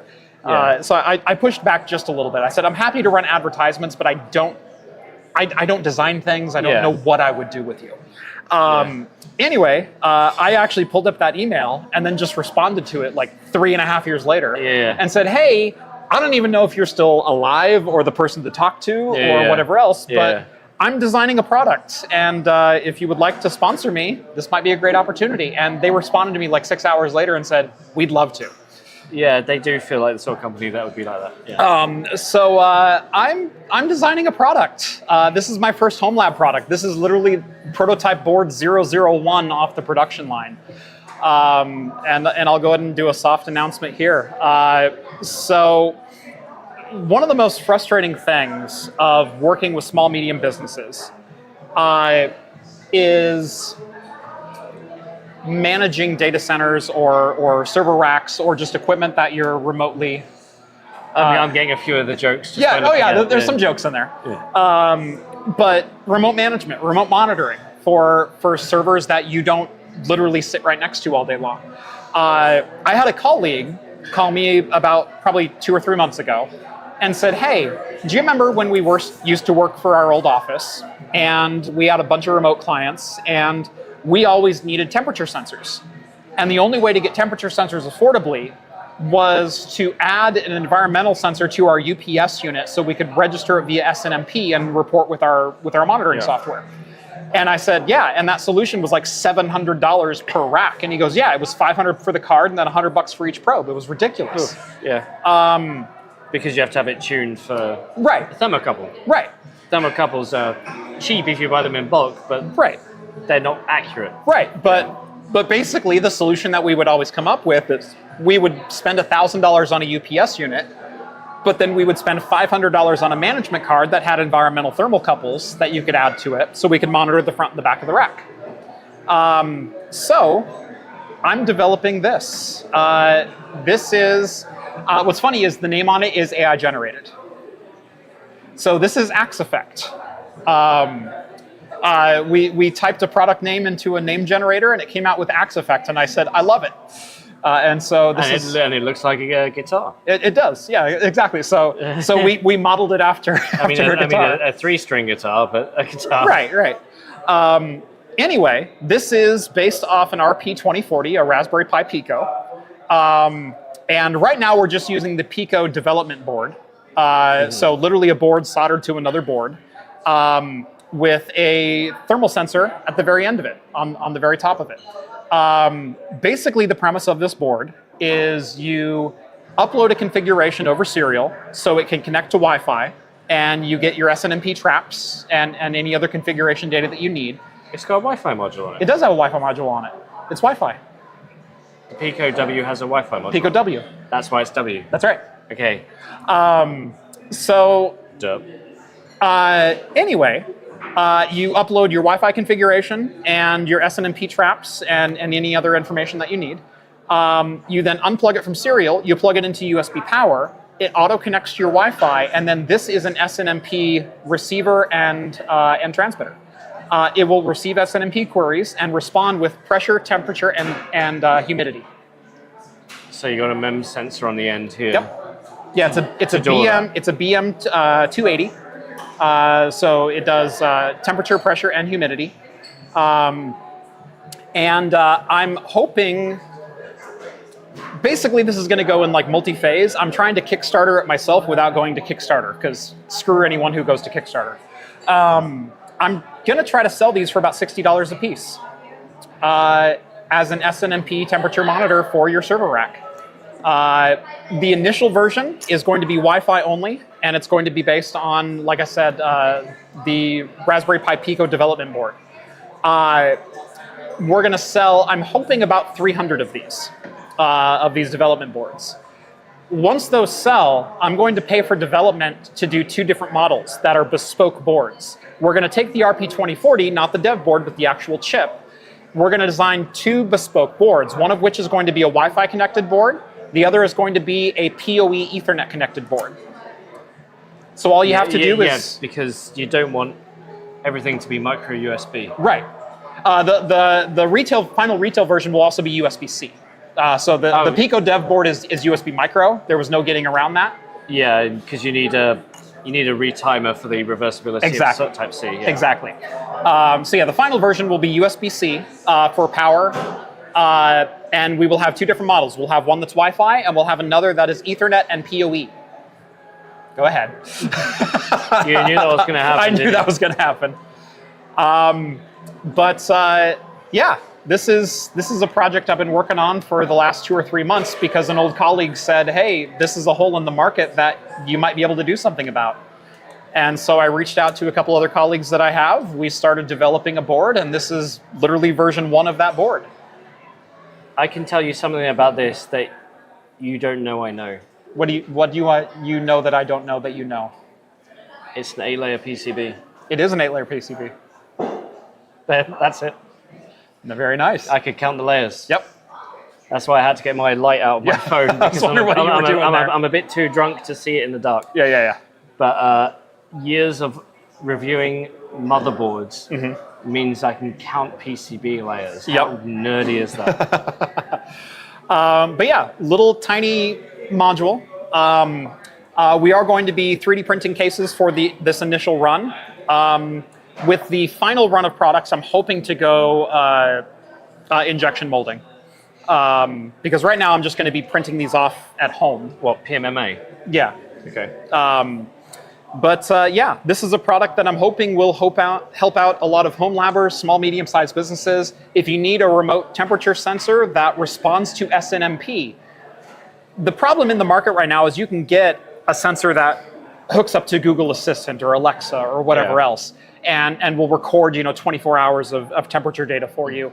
But there's no way to integrate that into a home assistant or a PRTG or any other network monitoring service. The thing is, I can imagine somebody saying building their own network switch and just sticking one in. Right, totally.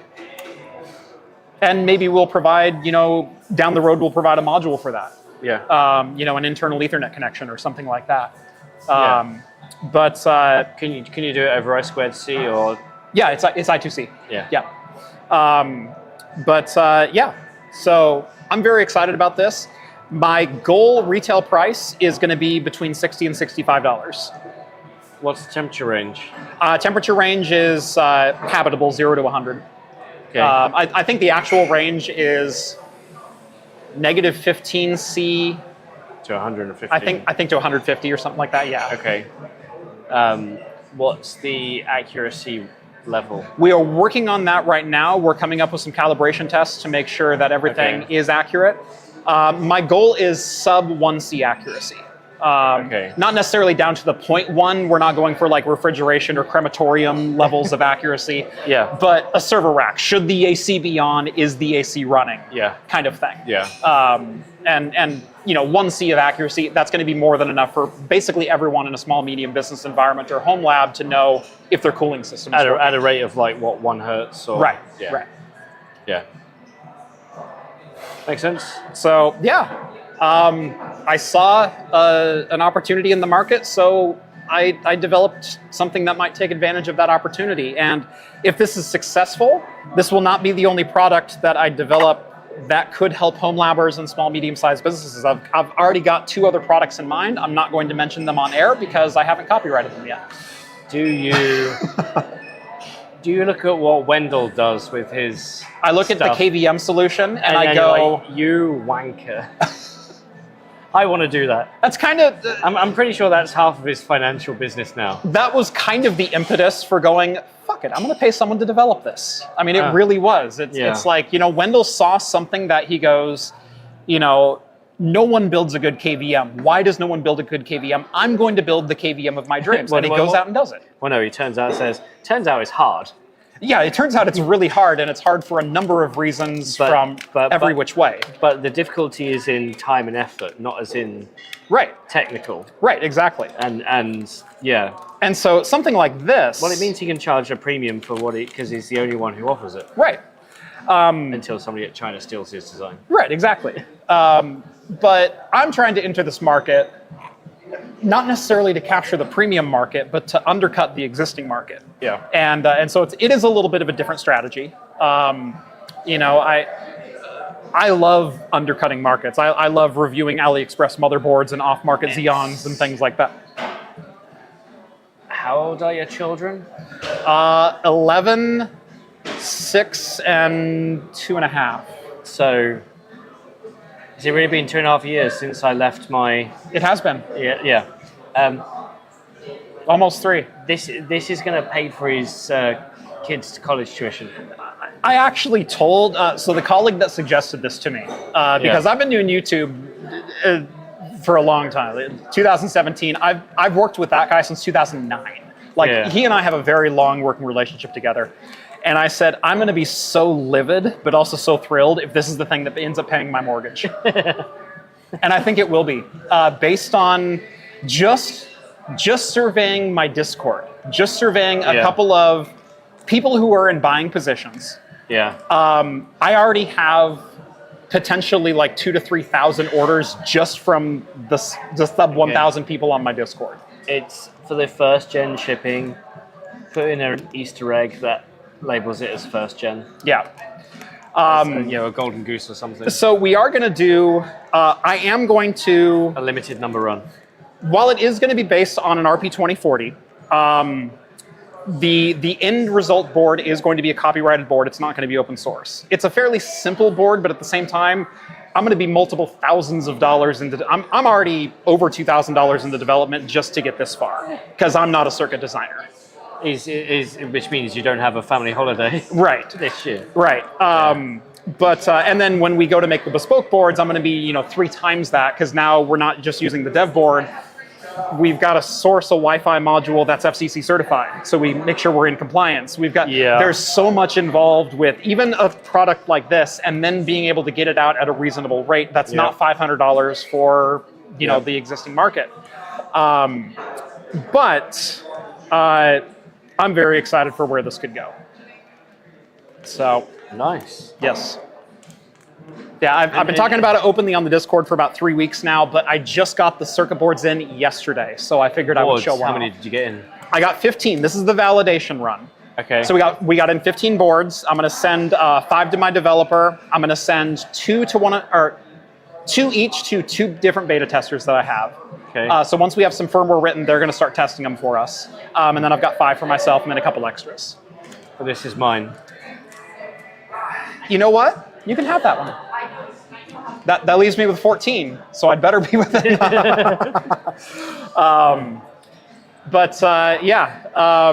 The very first run, so basically we're going to do like a Kickstarter-like thing. I'm going to sell this version of the PCB. We're going to sell 300 of these. These are going to be the limited run. Okay. With the profits from that, we're going to develop the bespoke versions of the board. Okay. And so we're going to roll it right back into development. Once that goes live, like I said, the board will be closed source based on an RP2040 because I like Raspberry Pi stuff and I wanted to use it in a project. And so I told my developer, I'd like to do this on an RP2040. Can we do it? And he goes, yeah, absolutely. Have you ever spoken to the Pi Foundation? I have not. Ping Jeff. Yeah, no, I should. I've been sharing this with Jeff Geerling too. He's aware of what I'm doing. Okay. So yeah, cool. He'll be receiving a beta sample. So, with the firmware on this, I'm looking at going open source, non-commercial with the firmware. Okay. So you can modify my code. You can use it however you want on my modules. You can't put it onto your modules and sell your modules. And so that's kind of the... Right. Yeah. So I'm going to... Is there a version of GPL that allows for that? It's a non-commercial GPL license. Okay. Yeah. And so yes, you're free to modify. You are not free to sell or include with your own hardware. Okay. And so that could mean we, adopt community-developed features within. Right now we have SNMP V1 running. By the time we launch, we are hoping to have V2 up and running. Again, for the level of board that we're looking at, and because it's essentially a microcontroller, and we're not hosting a website for authentication or configuration or anything else, there's very few opportunities to use this as an ingest point into your network. We're trying to keep the device as simple as possible to prevent security issues. So you don't want it to become a botnet-enabled device. Yeah. Exactly. So it's a serial configuration, and at that point, it's a dumb device. You don't want LG to use it to upload washing machine data. Oh, I have problems with LG. If they went and bought 100,000, God, this was... You wouldn't have any problems with LG. God, this was back in 2008 or 9. We had a spate of LG optical drives that had compromised firmware on them that installed adware delivering mechanisms onto the operating system regardless of what you installed. It was on the optical drive itself. When the system booted up, it would auto-install the software. Yeah, somebody had put a rootkit in the... Yes, in the optical drive. We had almost 1,000 machines infected. Infected with Doom. Yeah, it installed a piece of software, I think they called it Bluebird or something like that. But it put an icon on the desktop, and then it redirected any Google shipping or Google shopping queries to its own internal site, so it could forward to analytics, so it could forward affiliates. Yep. Yep. Yeah. It's there are Google Chrome plugins that do that. Yeah. I think that's an interesting plugin. That makes my life a lot easier. Right. You do a Google search, and then it directs you to a Google-like looking web page that is actually their affiliate link. Exactly. Yeah. Yep. So yeah, lots of cool things coming. Stay tuned. This is going to be really exciting, and hopefully pay off my house eventually. Like that's the ultimate goal. And this is a guy who's building a new floor in his house. Yeah. And trying to remove the river that runs underneath it. Yes. Yeah. I'm thinking about just sealing the basement in concrete and building one more story up. Yeah. You and your split level design. Yes. Actually, no, this is Salem, Oregon. Every time I come through here, I do think these buildings are very short. They're very weird. I should share it with you right after we get off. I'll show you a couple pictures of when I was house hunting in 2019 in this area. So right now we're in downtown. I looked at probably 30 houses within 2 miles of this spot. Yeah. And we ended up buying one nowhere near here, so don't bother. But I have so many houses where you walked in on the open floor or on the main floor. 9-foot ceilings, more than comfortable, granite countertops, like gorgeous floors. And then they're like, oh yeah, it has a second story. And I'd walk up there and the ceiling is at 5 feet.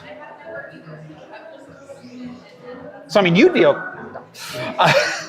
I have a compilation of pictures of me doing selfies in rooms like this. Yeah.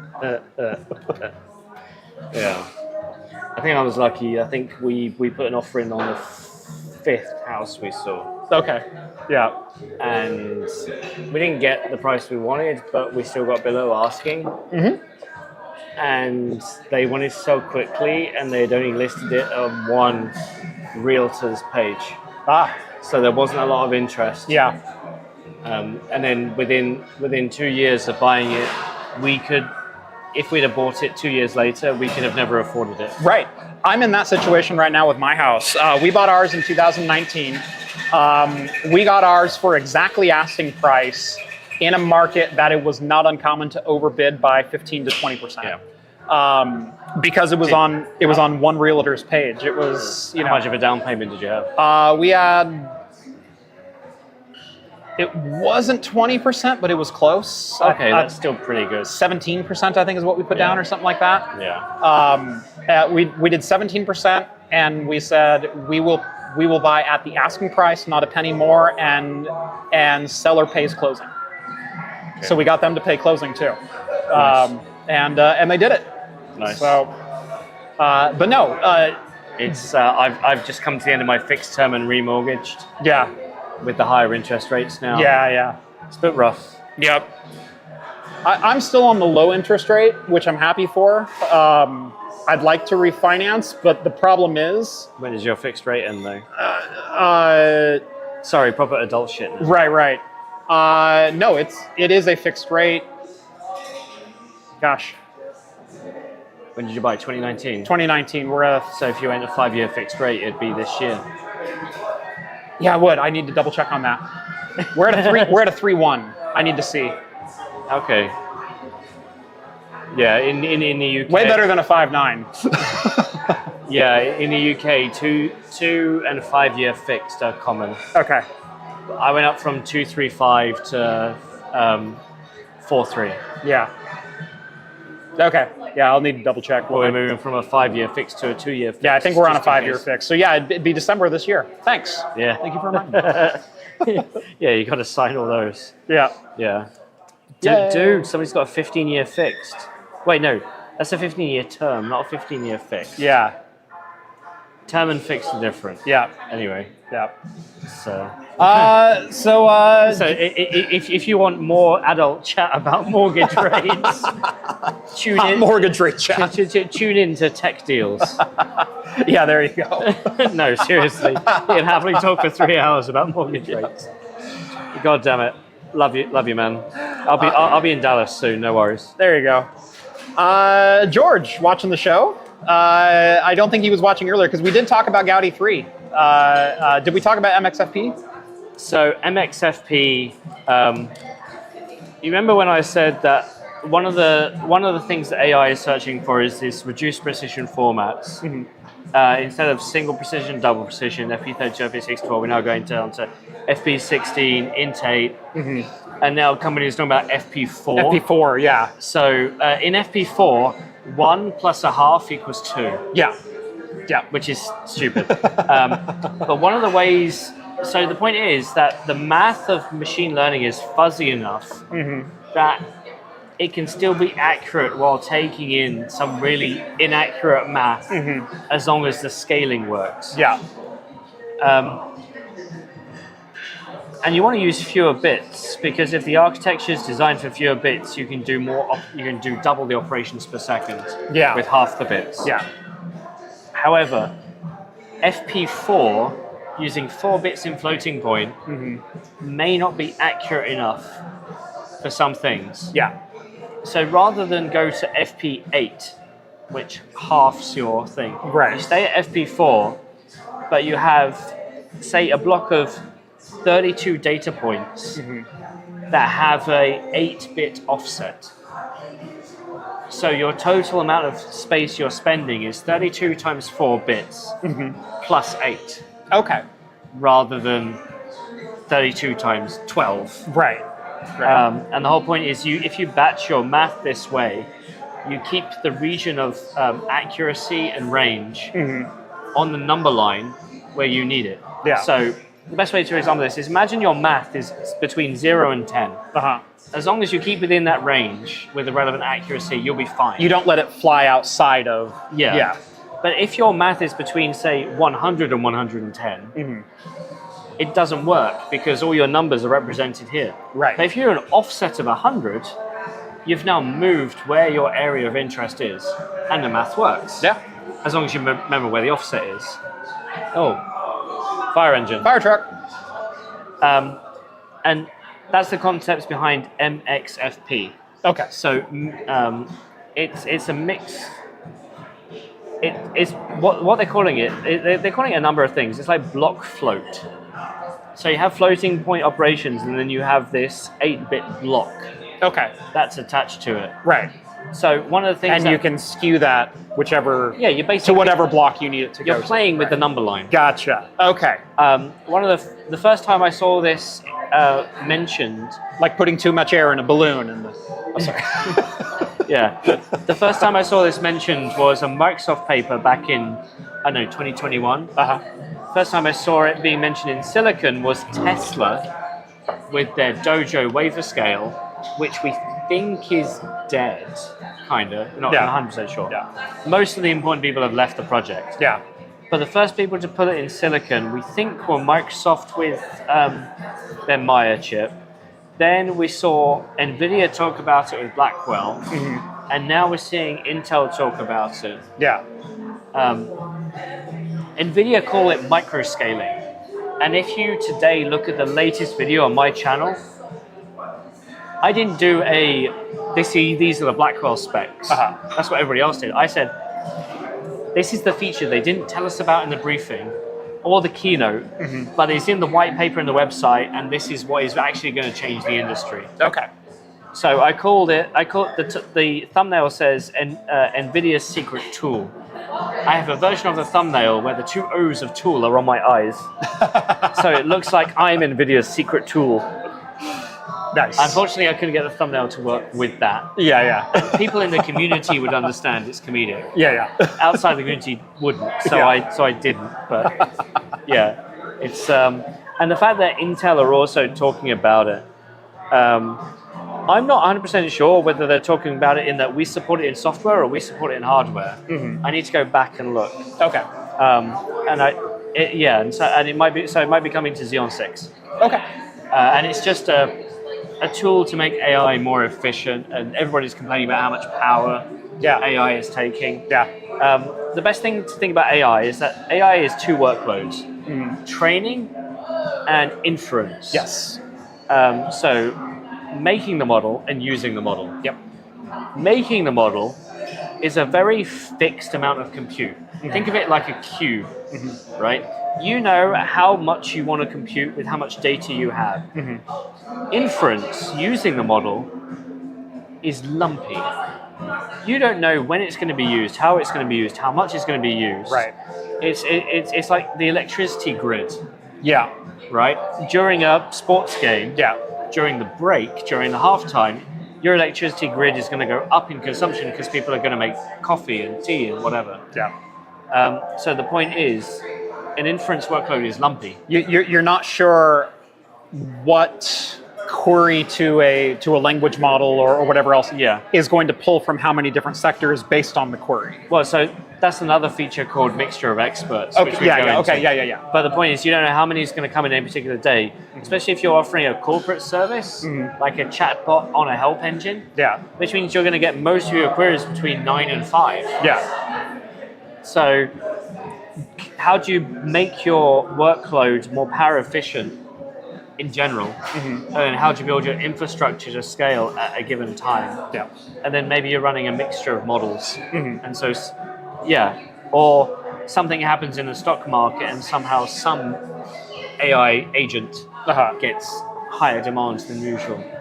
And we come back to cloud computing resources and energy. And it's a thing. I've been Availability talking about of service. I mean, going to the roots of what cloud is. Well, it's a bit beyond SLAs as well. Right. So it's I've been speaking about this all week. I'm kind of burnt out.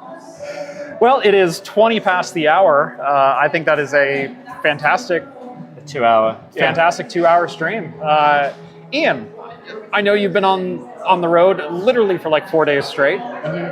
Thank you for stopping by. This was fun. No worries. It's I ended up with lots of Uber vouchers. Yes. And I had some to spare, so I thought, hey, Jeff's only an hour down the road. Yeah. It took me an hour to get here. The Uber took 10, 12, 15 minutes to arrive. Yeah. Because Portland that's about typical. But yeah, no, it's... Yeah, I go to San Fran or Vegas, and Ubers are like 3 minutes away. Here, it's 10 to 15, always. Yeah. So it's going to be fun getting back. I think my voucher is still valid. Nice. I've still got budget on my voucher, so... Nice. But no, always fun to spend some time with you. Absolutely, and I didn't have to pick up my wash bag this time. That's right. What's funny is I actually told my kids, hey, I'm heading out for the evening, I'll see you in the morning. And they said, where are you going? And I said, I'm going out to dinner with a friend. And they said, which friend? And I said, oh, my friend Ian. And they went, oh, is he the one who left his bag here for 2 years? That's how they know you. You're not the British guy. You're not the YouTube guy. You're not even Jeff's friend. You're the guy who left his bag at my house for 2 years. I still remember crashing at yours that night before we went to the Fab tour. Yeah. And your dog, Luna? Ruby. I knew it was 4 letters. Yes. I have this thing where I remember how long names are. I never remember what they are. Right. And she decided to clamber onto the sofa with me. And I had such a painful pelvis just because I was at an angle. Because we slept for 4.5, 5 hours. Yeah. No, we... That was late December, wasn't it? Yeah, early December. Early December. Yeah. Because you had just had a... Yes. Yeah. I had a kid November 18th. And we did a Fab tour on December 2nd, I think. So 2 weeks. Yeah. Was all it was. He was glad to get away. Yeah.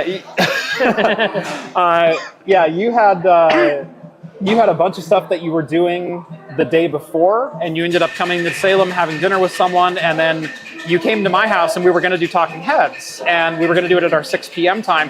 We ended up not starting the show, I think, until 9 o'clock. So we started the show 3 hours late. We did a 3-hour show.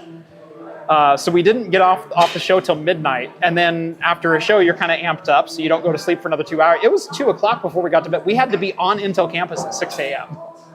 Was it at 6? I think. No, we left we had at to leave 5.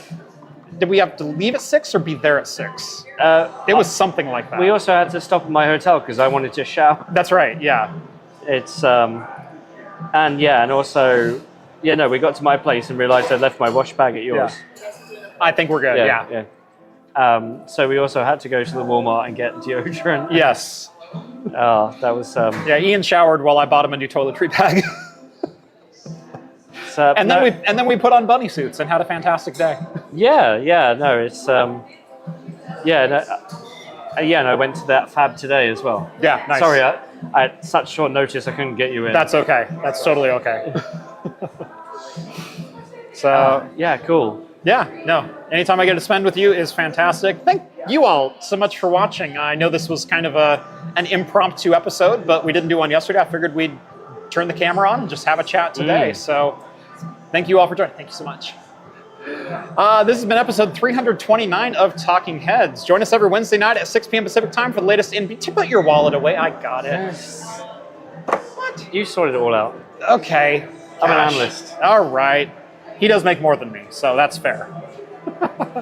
Join us every Wednesday night at 6 p.m. Pacific time for the latest in beer and tech news right here on YouTube. Like this video, subscribe to the channel if you haven't done so already. Subscribe to Tech Potato if you like a lot of this AI and deep level silicon talk. I sure enjoy it, and if you wonder where I get most of my information on that from, it's because I watch Tech Potato.